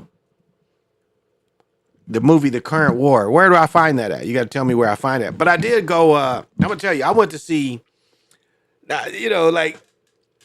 again, the way my dyslexia work, I see shit and I don't think about it.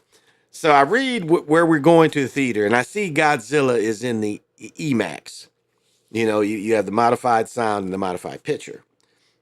And I'm thinking, I'm looking at Monkey Man is on standard def, and I don't go see standard def. I refuse to go see movies that ain't better than my TV. To me, why would I pay to see a picture that ain't better than my TV? To me, that's ridiculous. So we get to King Kong. So I'm like really waiting for Monkey Man and him to kick these niggas' ass. And all of a sudden, I see dinosaurs running. I'm like, wait a minute. I don't think Monkey Man had any dinosaurs in it. Next thing I know, we're watching that King Kong. But let me tell you about King Kong. That shit was entertaining as a motherfucker. If you are into monsters fighting, it is monsters fighting the whole time. It wasn't like King Kong Zero or whatever that boring King Kong was, or Godzilla. This shit was monsters fighting the whole time.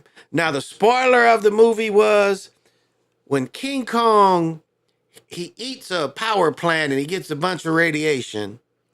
And guess what color King Kong turns into? Magenta. All of a sudden, Godzilla is magenta, y'all. Godzilla does not have the white blue sonic blast. No, Godzilla is magenta. That was the funniest shit in the movie is he eats this other radiation and he turns magenta. So now when he sonic blast, it ain't white blue anymore. It's magenta.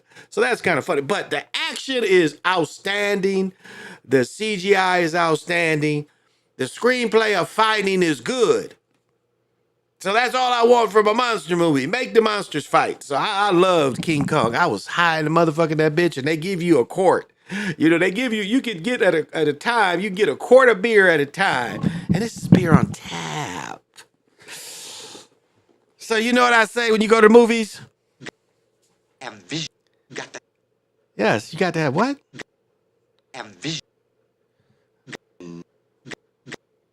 No, it's skipping for some reason. So why is the vision messed up? Got to have vision. Oh, there we go. It's fucked up for some reason. You got to have vision. So I give King Kong a 10 out of 10. I enjoyed King Kong and Godzilla. And Mothra. Now they skipped, if those of you that know the Godzilla movies, Mothra always had two little twins and shit. Remember they had little pixie twins? They put that into the girl to get saved from Skull Island. You know, she becomes the pixie twin instead of, you know, the pixie twins. So if y'all, you know, and Mothra really looks cool because Mothra is like the oldest of the Titans. And it's funny they make them Titans now. So it's interesting they make them Titans. Again, that's Titans is a Greek thing.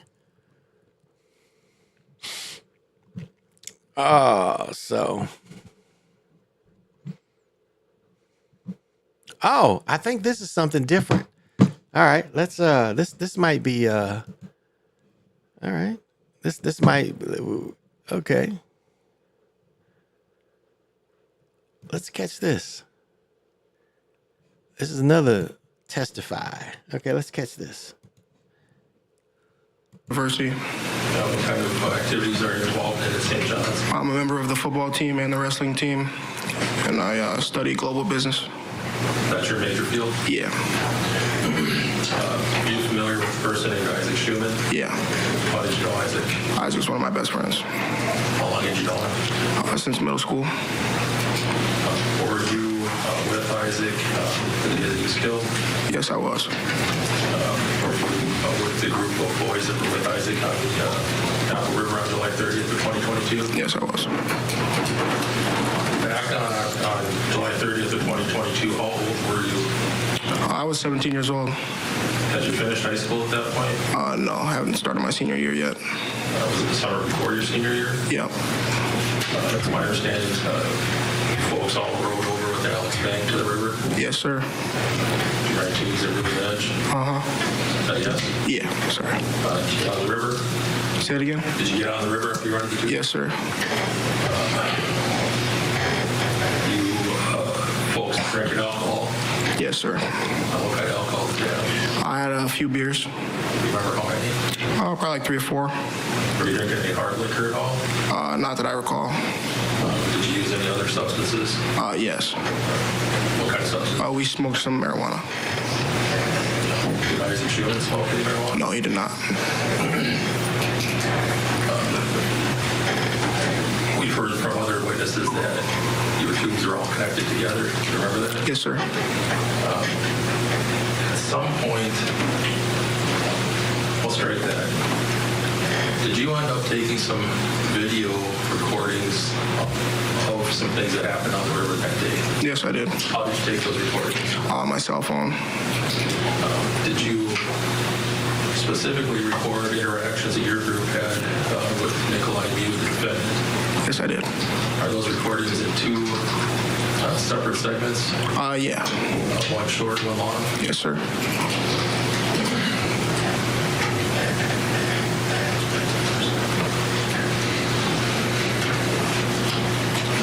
Your Honor, we're going to play this short 9-second video here. We can get this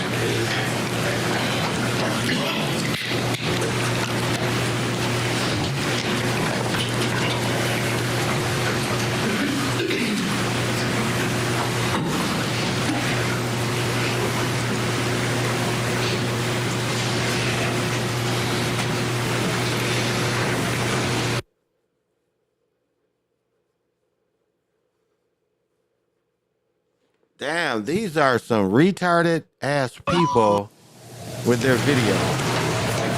Yeah, that was my mistake on the screen blacking out. Once you went to your desktop screen, I closed it. I'm going to ask her to play it again. That's fine. It's my mistake.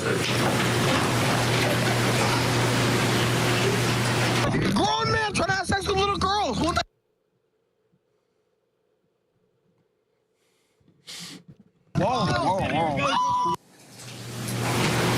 Mr. Mr. Cockfield, is that the first video they recorded of Mr. Bean that day? Yes, sir. Is that your voice? Yep. At that point, were you sitting in a tube? Yep.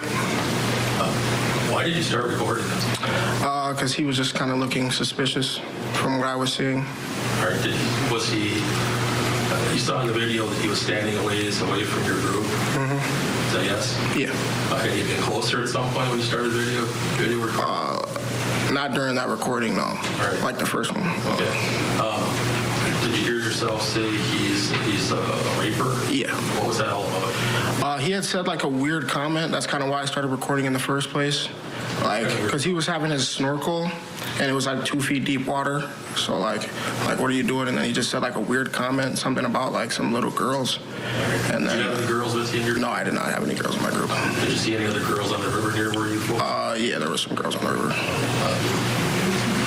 Child age girls or? Not that I saw, no. Did you know Mr. Mew at all? No. Did you know whether he was a pedophile or anything like that? No, I didn't. Were you making some conclusions based on what you saw him doing? Yeah.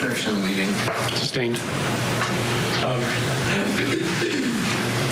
After you said he was a raper, did he come closer to your group? Yeah. Did you restart your recording? Yeah, because after I said that, I like looked away and was like, whoa, whoa, because he looks really scary when he looked at us. And then I like refloated a little bit. And then say he looked real scary. Like when I said that, like you could see like his face look at me, and like you could see me go like, oh, and then I got scared and then stopped recording. Did he appear to be angry that you called him a raper? Objections, declaration. One at a time, please. Objection sustained. When you saw him look on his face, did you start recording again? Yep. And the second video, was it how long after the first video? Probably like 10 seconds. We had just floated a little bit further. Definitely the second part of the video, Your Honor. No, just keep it up. You have to tell us when you want us to play, or display, rather.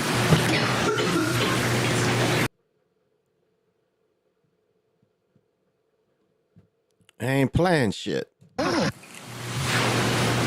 Mr. Cockfield, is that the second video that you took that day? Yes, sir.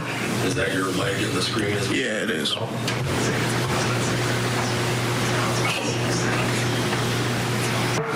Gunner, for the record, the video is paused at the 6-second mark. John, do you see Mr. Mew's hand grabbing onto your tube there? I do. All right, it's kind of boring. Okay, let's get to it. Here we go. Of course, a commercial. Of course, a commercial. All right.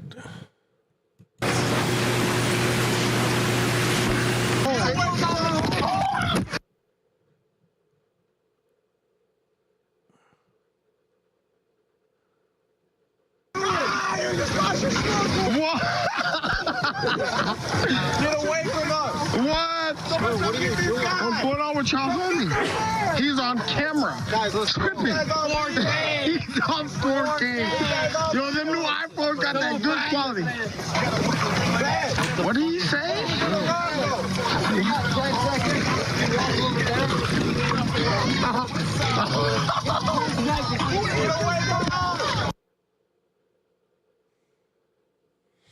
So he's walking away.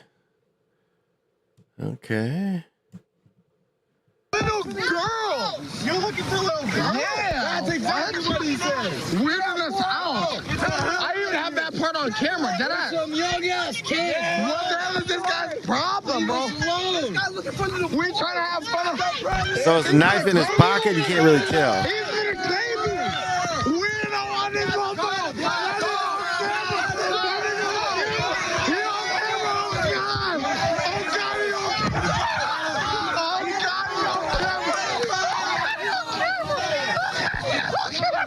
Who smacks this nigga? Because they smacked the shit out of him. They knocked him down. Pause at 150. Is that Off beam. essentially more of the video you took that day? Somebody smacked him. Yes, sorry. Somebody smacked his ass. All right, enough of the trial. It's getting kind of boring.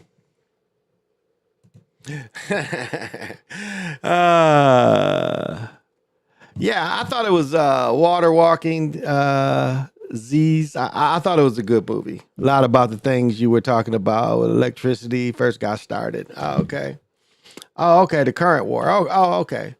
All right. I have to look that up. I'll write that down. Where's did I leave my pen out there? Oh, no, it should be right here. I'll check it out. Current war.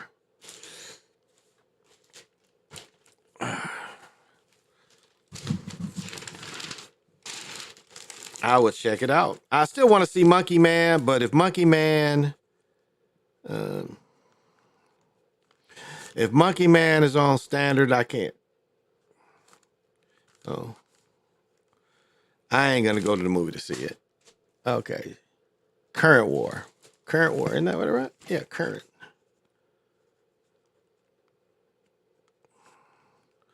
Okay, but yeah, I don't know. I'm not gonna sit through that. I'm not gonna pay $11, $12 to see some jumbled, scrambled up looking picture.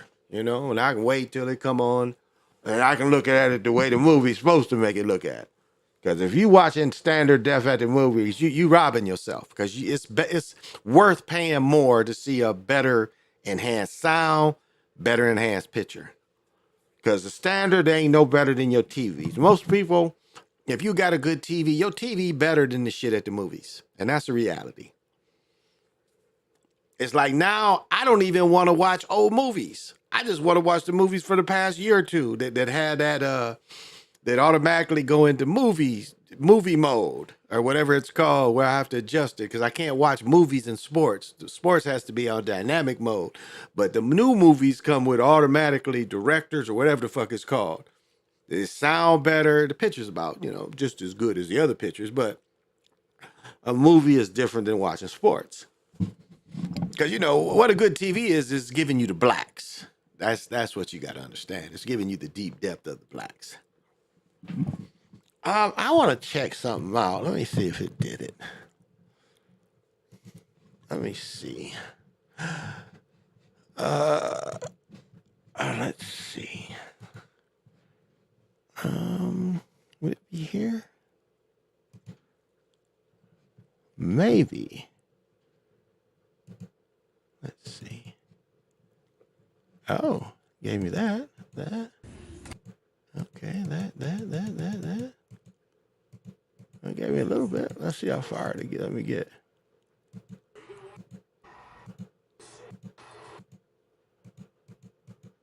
Okay.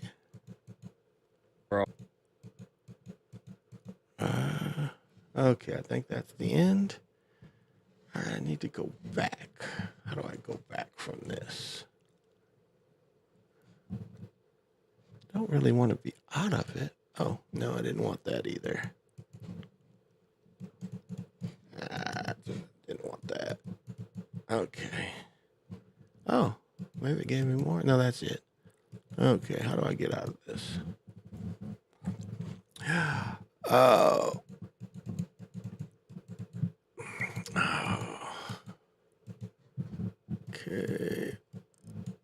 Okay, there we go. Let me see if there's another way I can look at this shit. Oh. Let's see. Nigga sent me some shit I had never seen before. Let's see if it'll bring it up. I don't know if it'll bring it up or not.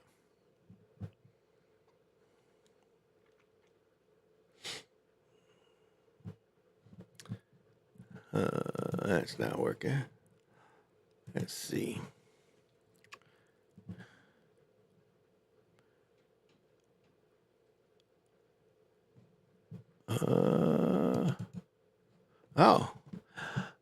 This probably went back too far. Let's see. Let's have the current stuff. I don't think that's it. Let's see. What is this? That's a picture of my grandmother.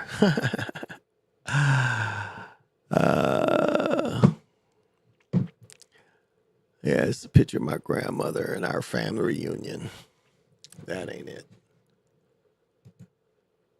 Whoops. Maybe this might. No, I think this is old as it gets. Is there? It's not the new stuff. It's not the new stuff. Let's see.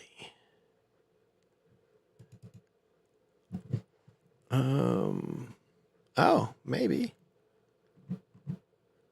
Maybe I can trip off this. Let this go for a few minutes.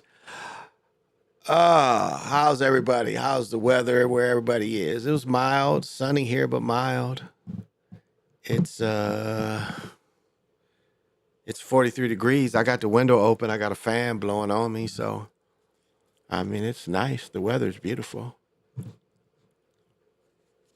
Can't complain. A lot of people they saying was playing pickleball. I thought it was too windy to play pickleball. I couldn't even hit my little pickleball on the string. I couldn't even hit it. It was so windy. So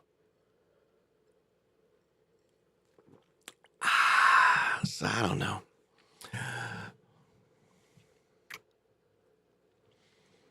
I don't know. This might give me what I want. It's going to take a minute to load. And so, we just kind of getting there because we had people coming over. We had about, let me see, my brother-in-law, his wife, my sister-in-law, my mother-in-law, her partner, that's 4, aunt, 5, my daughter and her friends, 6, 7. So it's like 8 or 9 of us,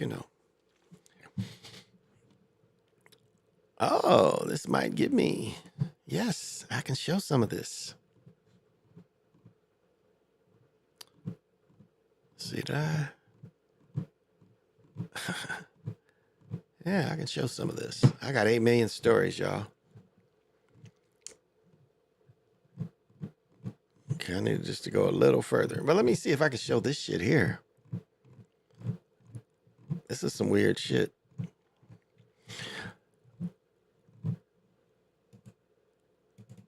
Oh, add item. Okay. Okay, import. From phone.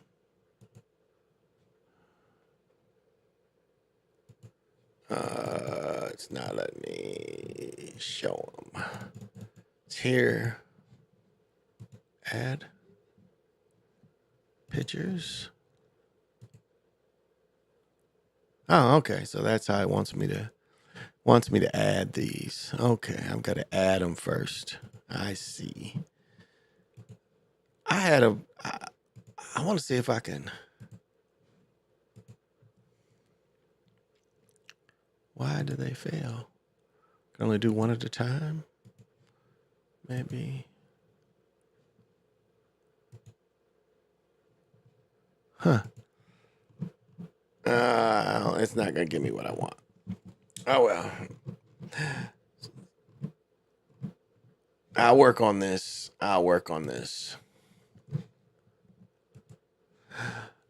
Yeah, I'll work on that and try to. Because I got some pictures of a goddamn turkey. Let me see if I can. This motherfucker came up to my back door. This shit was kind of sweet.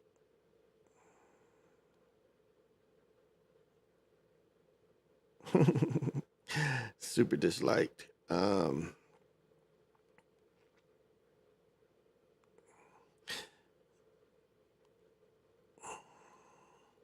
Like, look at how big this motherfucker was.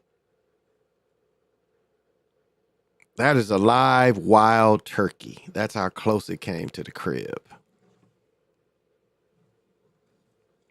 And I was, I was trying not to move to scare it. I was trying not to move to not scare it because it came all the way up in and then it took off as it saw me walk to the window. It's walking away. This is a goddamn, and I mean, this motherfucker's beautiful. It's a male, but it's beautiful.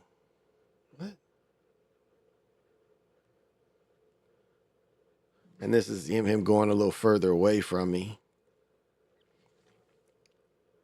But I was able to, I mean, look how big and beautiful this motherfucker is. I've seen deer back there, but and it's finches that live in that thicket. But very, very, very odd to see that. Now, what I was trying to show a picture of, I've never seen this picture. A motherfucker sent me this picture today, and it shows me beating this motherfucker shit.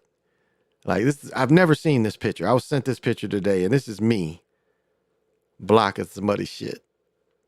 So I'll figure out a way. Maybe I'll make this my heading to get it on there. But that's me 51. And I'm blocking Henry's shit. I'll probably see him. Oh, there we go. It says he's attempted a layup. He ain't attempting shit. I'm beating his shit. And I have this jersey. I have that jersey. It's in my fucking it's in my closet in my daughter's room. But I had another picture I wanted to show because it's a whole history of the picture. And it's again, you know, I can always tell a million stories. You're right. I didn't want to see it unless it's cleared. Yeah, exactly. Yeah. Around this time, Ohio weather is bipolar. It was 71 the other day. Then we had a tornado watch and snow. We had 12 inches, what was it, week before? 2 weeks ago, we had 12 inches. But that was like this winter, like to give you an example, we had 84, 85 inches. It was like it was like the third snowiest ever in Minnesota last year, 22, 23. But this year, this winter's nothing, 23, 24. Like I think our totals for the year is 15, 16 inches, you know, so yeah, this is nothing. Like even the blizzard, we had one blizzard. Last year, we had storm after storm after storm. You know, I was sitting here broadcasting like, you guys, we got another blizzard. You can see me showing, you know, another blizzard. But, and then the ski place is closed next to us. I mean, they stayed open all winter without any snow because they can make their own snow. So.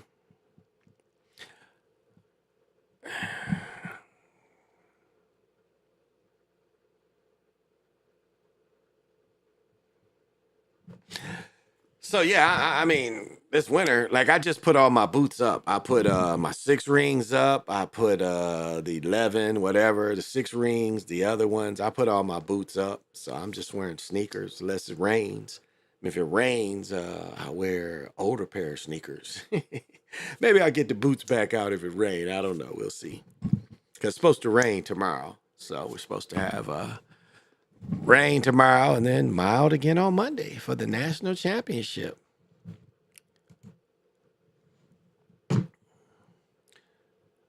And as you can see, it's not quite. This storm right here is going to hit us. Again, I am basically this little dot right there. That's where I live. I live in Burnsville. So this rain is going to hit us. Clare City, Redwood Falls. I'm trying to think of where it's Redwood Falls in Iowa. Because somewhere in here is Iowa. Mankato, okay. Fairmont Wells. I think this is Iowa down here. So we're supposed to have a little hourly, what does this say? Oh, here we go. All right, 2%. 2%. Morning, 61%. So it's going to rain, hard rain. Okay, by noon, it's going to really be raining. Definitely raining by 1 o'clock, 2 p.m. So raining, yeah, we're going to have rain most of the day. That's what it's showing. Rain most of the day. So I don't mind it. The earth needs it. The earth needs its cleansing. I'm all for the weather, y'all. I'm all for nature. Y'all know that. I'm all for nature. Positivity. I think we all can have a full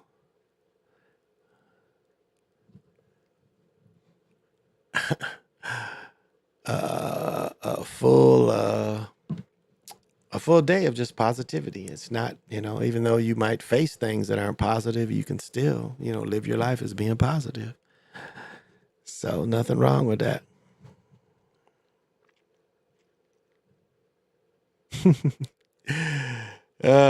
So,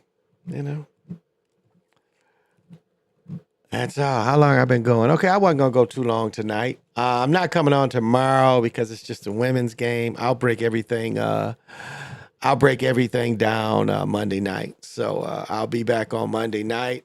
And I guess I could philosophize for a few minutes. I guess people watch me to philosophize too. I guess I owe that to, I owe that to everybody to try to philosophize and give my opinion and my experience the best I can give. And I'll say this, I guess one way is like, as you become a critical thinker, there becomes a lot of obstacles in the way of being a critical thinker. Because the way the machine is set up, it wants you to be anything but critical. It wants you to say, it wants you to think that, you have free will. That's what it wants to give you. It wants you to think you have some type of free will. Free will has nothing to do with being a critical thinker. Because actually, free will is telling you to be like everybody else. That's what it's saying. It's like everybody has the same opportunity to be like everybody else. That's the trick of free will. You're like everybody else. Everybody else is making the same decisions off of the same information that you're getting. And they're free to make their decision. That's what free will is. That's the trick of it. And free will is not free, it's a trick.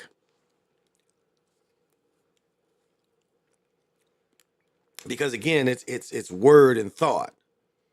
And it's a spell. And that's what English is very good at doing. That's why, like people don't understand, the rapping comes from the nursery rhymes. And they found out that the easiest and quickest way to pass their spells along was in rhymes and songs. Hence Dr. Seuss.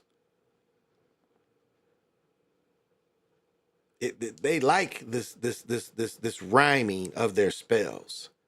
Again, Dr. Seuss shows you. And so you have these generations that listen to this Dr. Seuss thing.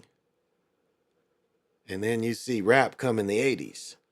But think about all the dudes who learned how to read. Do you think they were a little bit of the Dr. Seuss rhymes? Do you think that any of them was exposed? Especially the rappers that's slightly younger than me, that's in their 50s. You telling me they never saw Dr. Seuss books? I mean, you look at like who I guess like George Clinton and James Brown are the first real rappers. But Dr. Seuss gave you that cadence.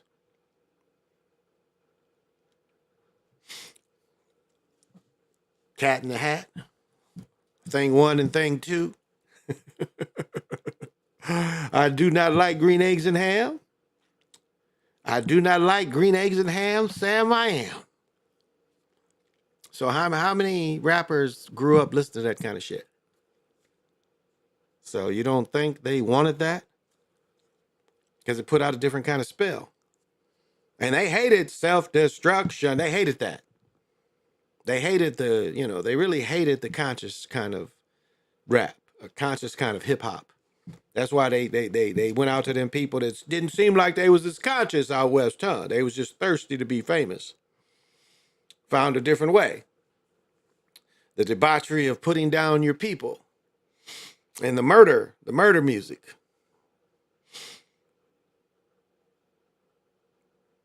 Murder was the case that they gave me. Gang banging people, disrespect, non-existing respect of women, the exact opposite. Women are not partners at all.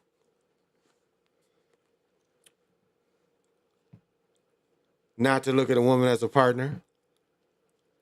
Only you look at her as a sexual object.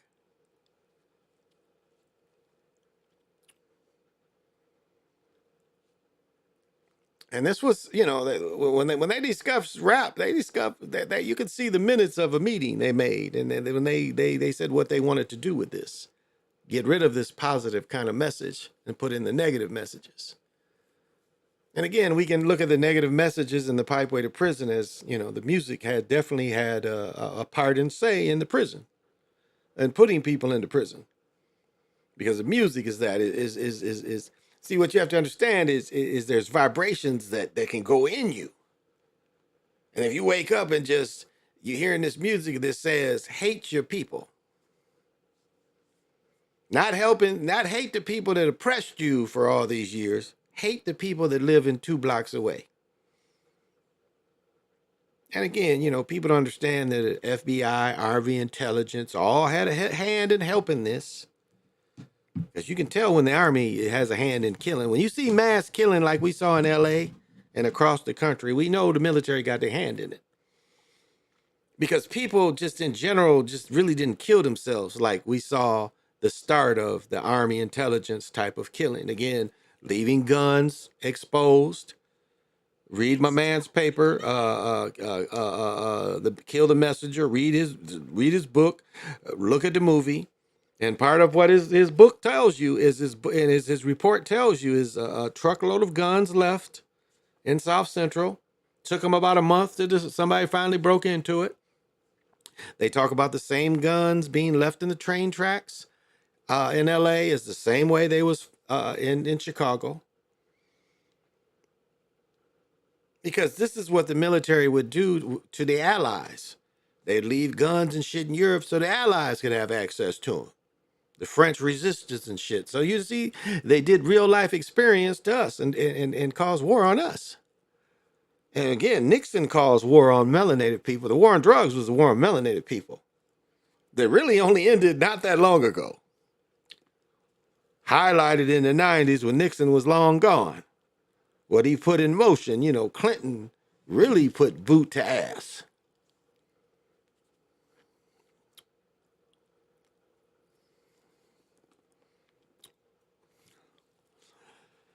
But despite all that,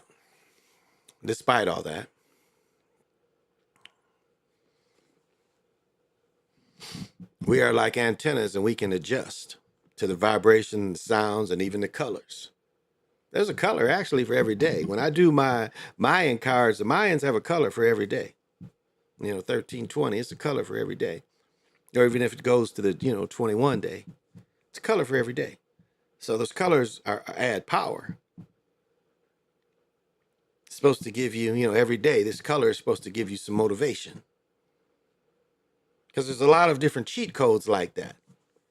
You got a power suit where every time it's something interesting to work, you wear your power suit.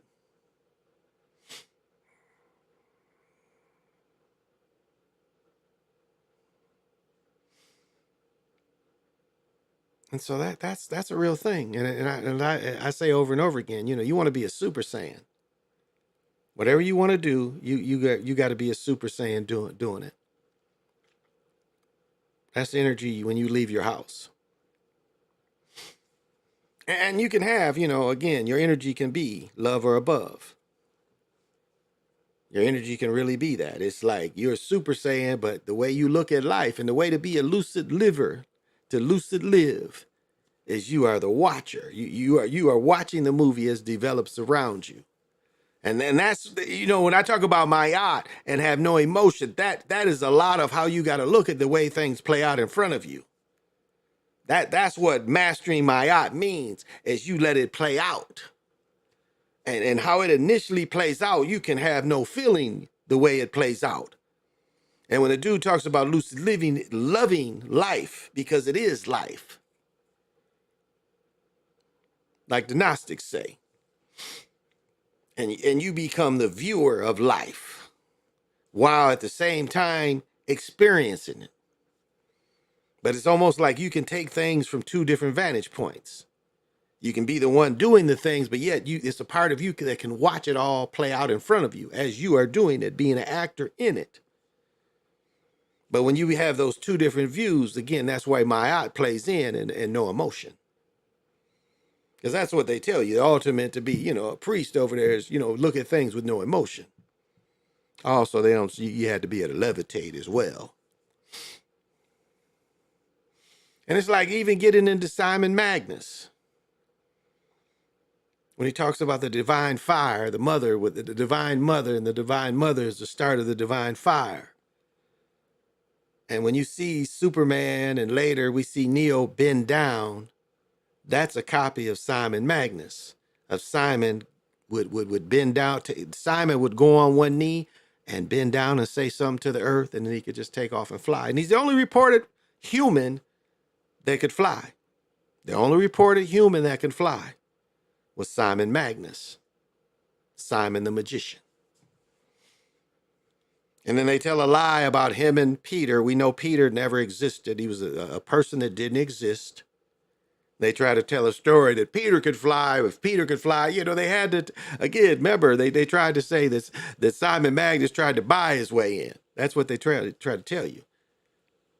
Because they knew there was a person that existed just as strong as the story they're trying to make up.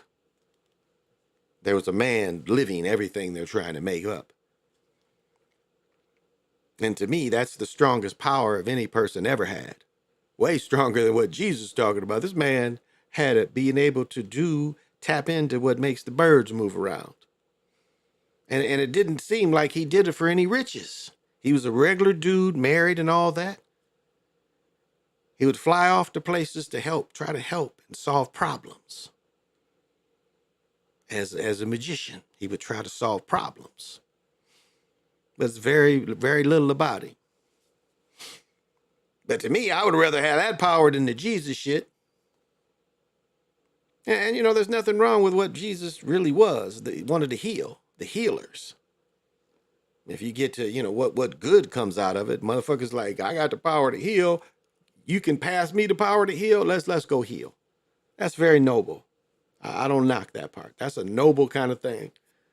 Instead of what most Euro-Asians do, they try to conquer. Here's a story about, let's just pass healing. There's a lot of sickness in the world. And I guess, as a reverser of the worlds, I really try to be that healer. Because spiritually, so many things have hit us that we're spiritually wounded and don't even realize it. I mean, there's so many like spiritual chains put on us because of the fog of what we're taught.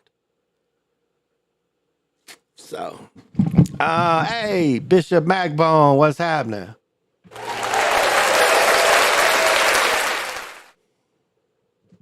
Got to have vision. My bitches. You saying you can't control your bitches? What's happening, Marcus the Great?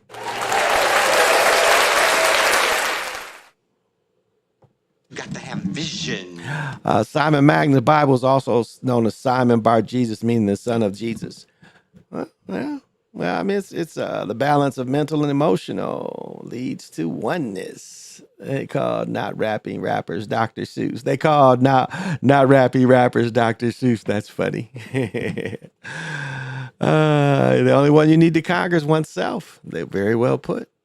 That is it. That is it. That's all you have to do is conquer yourself, and be the liver, and being able to. It's like you're in a movie. It's like you're watching a movie. Damn, I spit all over my arm. God damn, that was a lot of spit. But anyway, it's like you're watching a movie, but yet you're in the movie, being the actor. That's the ability that we all have. We can watch ourselves and watch how we develop and what we turn into, and the energy that we put into things.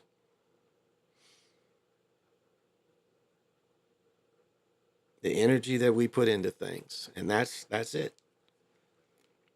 And it's like like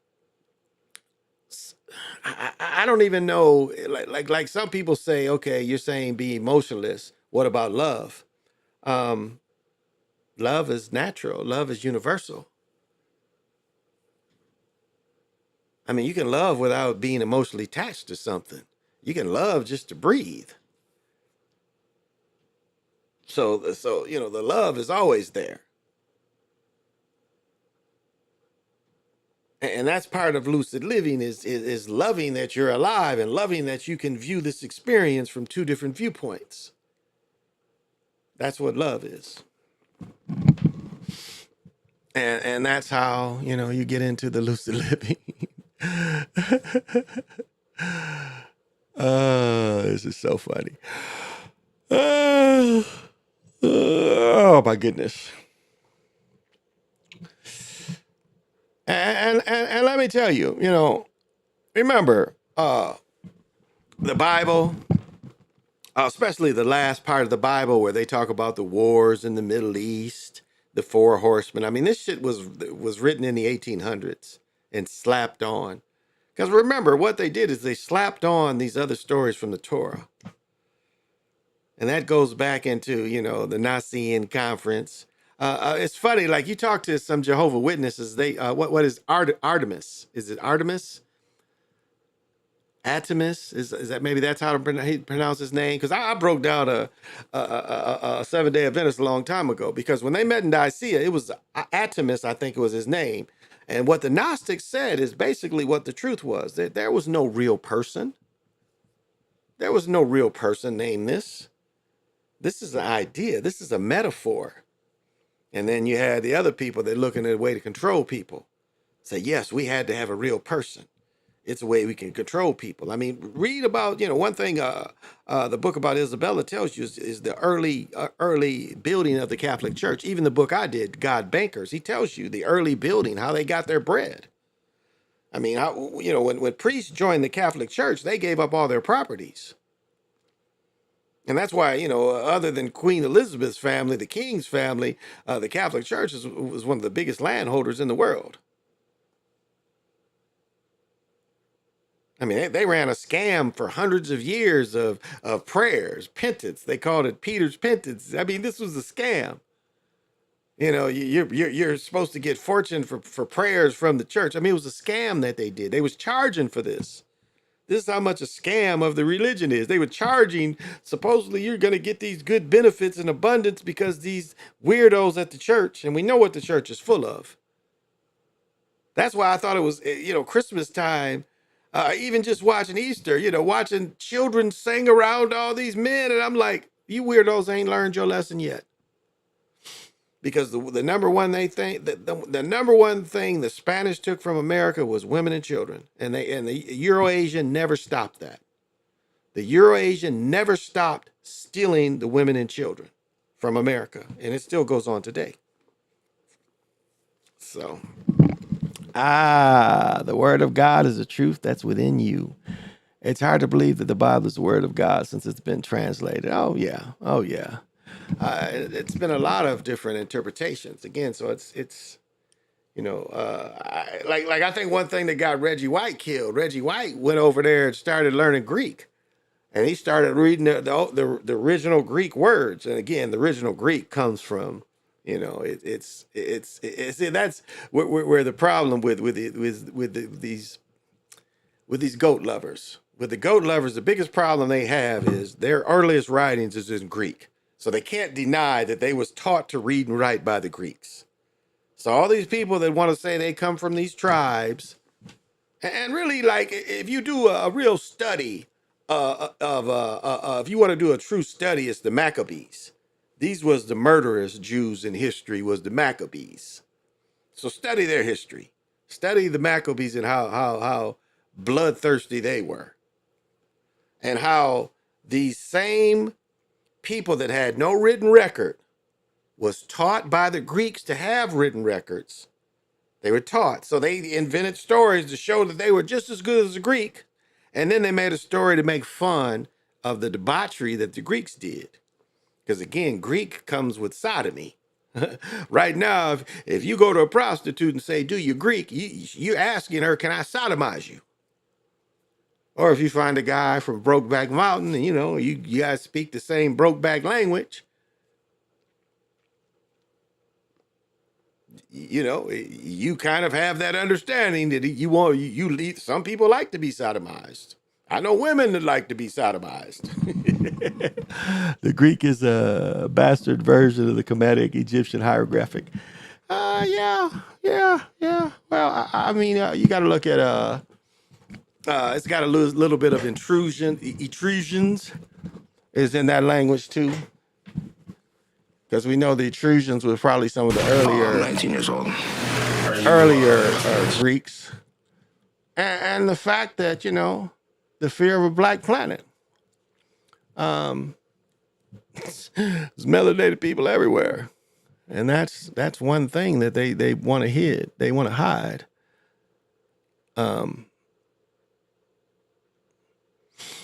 So, but life ain't all about that. Life is about the individuals and the individual love.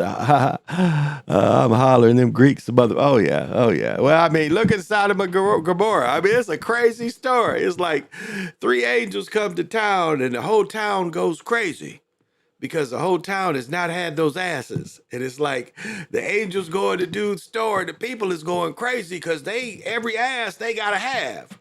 And they're pounding on the door. And then the dude says, look, fuck my daughters in the ass. Go ahead, take my daughters and fuck them in the ass. And they was like, no, we don't want to fuck the daughters in the ass. We want them new asses you just brought in. Sodom and Gomorrah, that's what they tell her. They like, they need the angels' asses.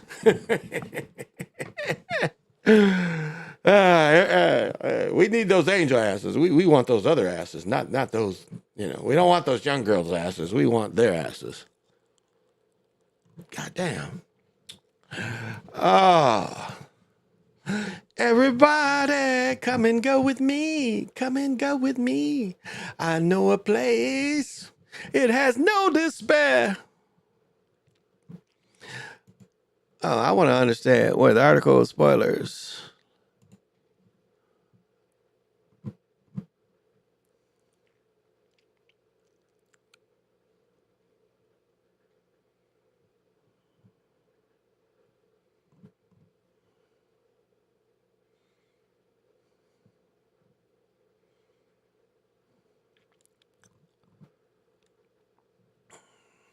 I'm just reading some shit. I'm sorry, I got to reading some shit. I'll read it when I go off air. Intrusions were Kemetic Egyptian colonists arriving thousands of years before the Euro-Asian Greeks existed. Well, I mean, yeah. They, again, early seafarers too, living on the islands. You know, I teach the history that, you know, it's interesting now because, see, Vikings is a misnomer too. See, they try to tell you that the Vikings, you know, the TV show, that they was the first one on them islands. No, there were people living in Greenland and Iceland before them Vikings. The Vikings learned to come over here from people over here. So all them settlements that try to take, because Vikings is a culture. It ain't a people. It ain't a people. It's a culture of raiders. They want to make you think that all of them was blue-eyed, blonde-haired. No. Vikings was a culture of raiders. And people from the Americas hopped to Iceland, hopped to Greenland, and was with them Vikings people. So that's how the Vikings knew about this. We went over there first and told them. And matter of fact, we brought some of them motherfuckers back. We brought them back over here.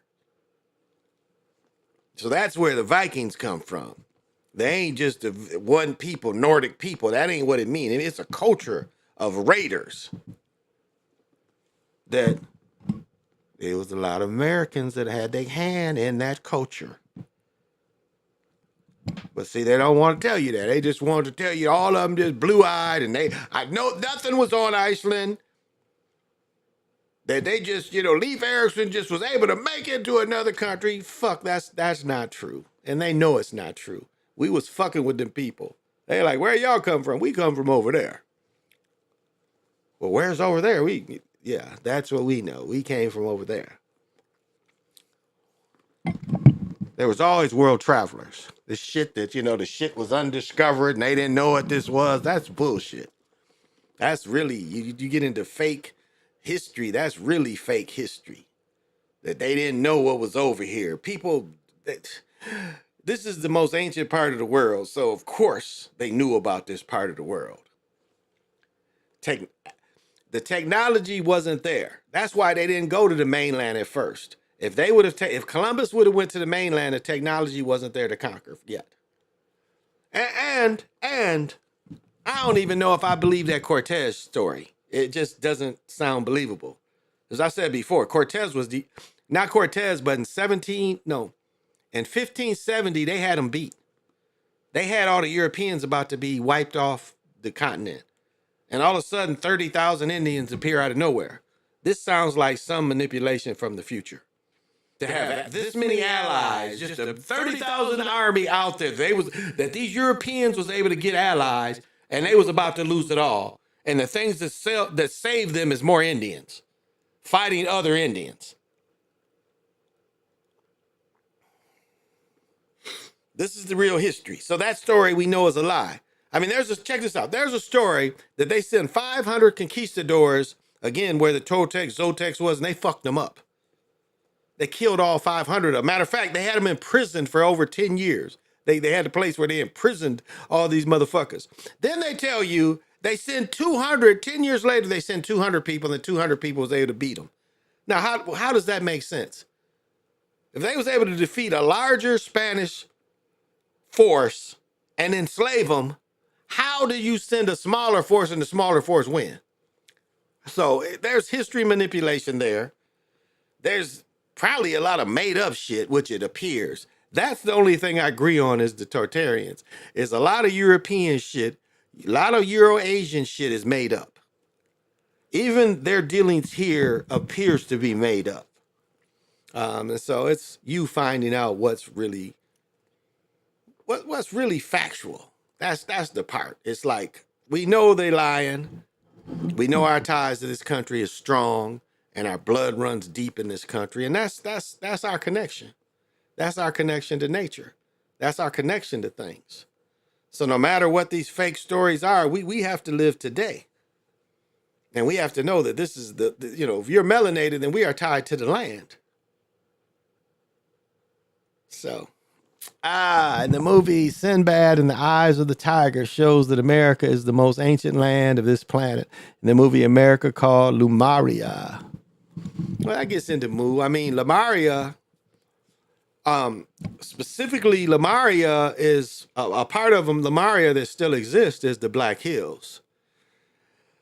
And if you get into a little of, I think Wes Paneri puts it the best. If you get into a little of the black hole, the energy and the myths, and then part of what is part of the real energy there that West kind of taps into is that that the black holes actually had a Stargate. And so this is why the people, this was an inner way for us to move around all the different dimensions, was it's a Stargate in the Black Hills. This is why they put them, Mason heads over there to be keepers over that energy.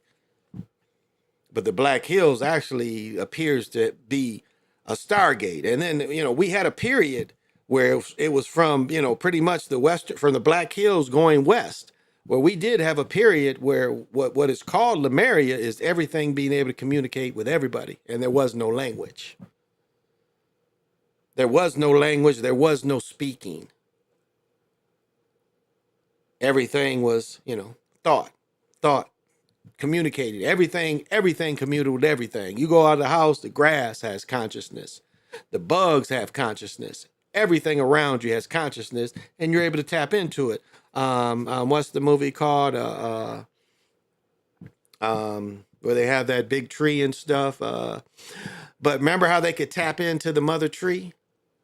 That's how you became part of it. I mean, it's kind of like Lemuria is kind of, that's what they're trying to show you, is that everything around you, you're tapped into. All nature, all of this is part of you. And so that's the idea. What's it called? Avatar. That's what Avatar is trying to show you. And they try to show you that the world tree was actually in Haiti. That's what they're also trying to show you too. That's why they, not only did melanated people, because remember, like if you study Haiti, and you study some of the journals of the French soldiers that got defeated, they tell you that magic was definitely done to defeat them.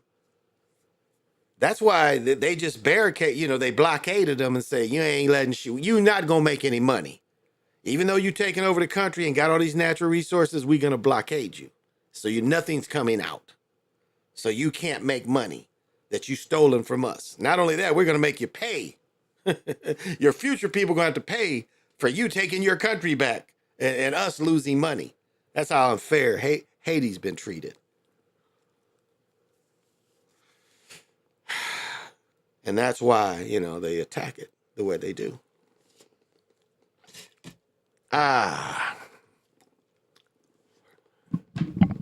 Oh.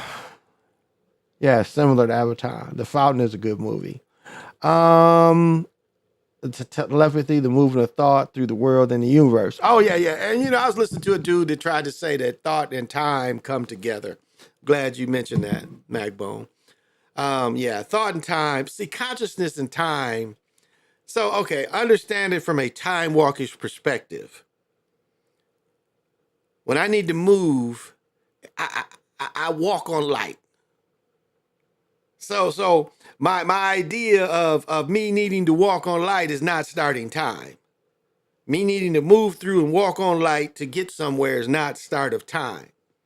Because I had to think about that's consciousness.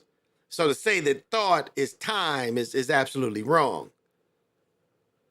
Because again, when you meditate, you push all thought away and you just want natural things to come. You put this English away. And you let you become the master of understanding fractals. As I say, as you get into meditate, what you should get to where you see the golden ratio. That's like one of the first layers of getting into it is seeing the golden ratio. Because everything you're experiencing again is through figures and and not necessarily through thoughts, it's through figures. And again, you rise above the golden ratio. So, I've heard that was to unlock thought. Heard time was to lock thought up. That's a good point. It has been sanctioned by the colonizing world since, yeah, exactly. I heard that. That's a good point. Whatever. That's a good point. Walter walking cause sees you. Okay. That's a good point. That's a good point. See, lock your vision. The source is time, is consciousness and thought. Time is the tracking of the moment of consciousness and thought. I don't even know that. I would say like this is okay. This is where thought would start is again English. Like, if you're still thinking in, that's where time would start. If time in English, I could see that. If that's the point of saying thought and speaking English is time, okay, that makes more sense. But a true person that is truly spiritually, and I don't know if you want to call it gifted, but when you spiritually move through it, again, time becomes something else, and you quit thinking in English. English keeps wanting to come in, but what you're experiencing is not an English experience. It's beyond English. And so then you rely more on forms. And again, fractals is the best way. And the fractals that are for each individual. And some people call them houses, whatever you want to call them. Your family, your DNA is going to bring up the individual fractals that relates to you.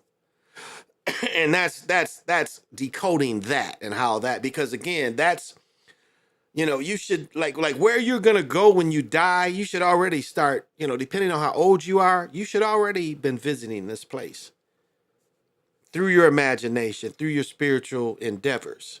You should already be going where you're going to end up. So there's no trick that can happen to you because you know what light is for you. Because I already know it's not that white light. That's not where I belong. So I know that's a trick. If anything tries to push me there, that is not where I'm going now. I'm not going to anything white. That is not the vibration that's around me. Those are not the fractals that have been given to me. It was no fractals of white light. See, lock your vision. The initiation, height, weight, width, and time is meaningless. Yeah, exactly. Because, your mind and your consciousness is weightless, formless. It's weightless and formless, and you don't have to have any form. That's what, you have to understand is, your thoughts and your consciousness has no form. That's why it can penetrate millions of miles and take in millions of different fractals at a time. I mean, it's an enormous amount of fractals that we can take in once we get a certain point of in our meditation and in our spiritual work. What's because what happens is it starts coming to you slowly. Like I've told the story so many times, of how this virgin came to me. It just came into me, just simple glimpses for like a summer, just glimpses of this thing. And before I even ran into this thing, but when I saw this, I was like, that's what's coming to me. I'm seeing this. Like before I even really saw this, I was getting glimpses of this. So this was for me, and it's already in my DNA. It was something that's already inside of me. The Vertas and the Sanskrit. I mean, again, the story of the Monkey King. I think I'm a variation of that. That is part of my consciousness, I see. And so those are the things we tap into. That's all. Well, I guess I'm a go it. I'm at 3 hours. That's probably more than enough. I'm not going to go on tomorrow night to talk about the women's game. I'll talk about the women's game Monday after the national championship. Thank you for tuning in. I appreciate it. Again, this is Flint Pontiac of the Chocolate Mountain Show. Thank you for joining. Thank you for the questions, the participation. I appreciate it. And I thank each and every one of you that takes the time to watch this. So till we meet again, this is Flint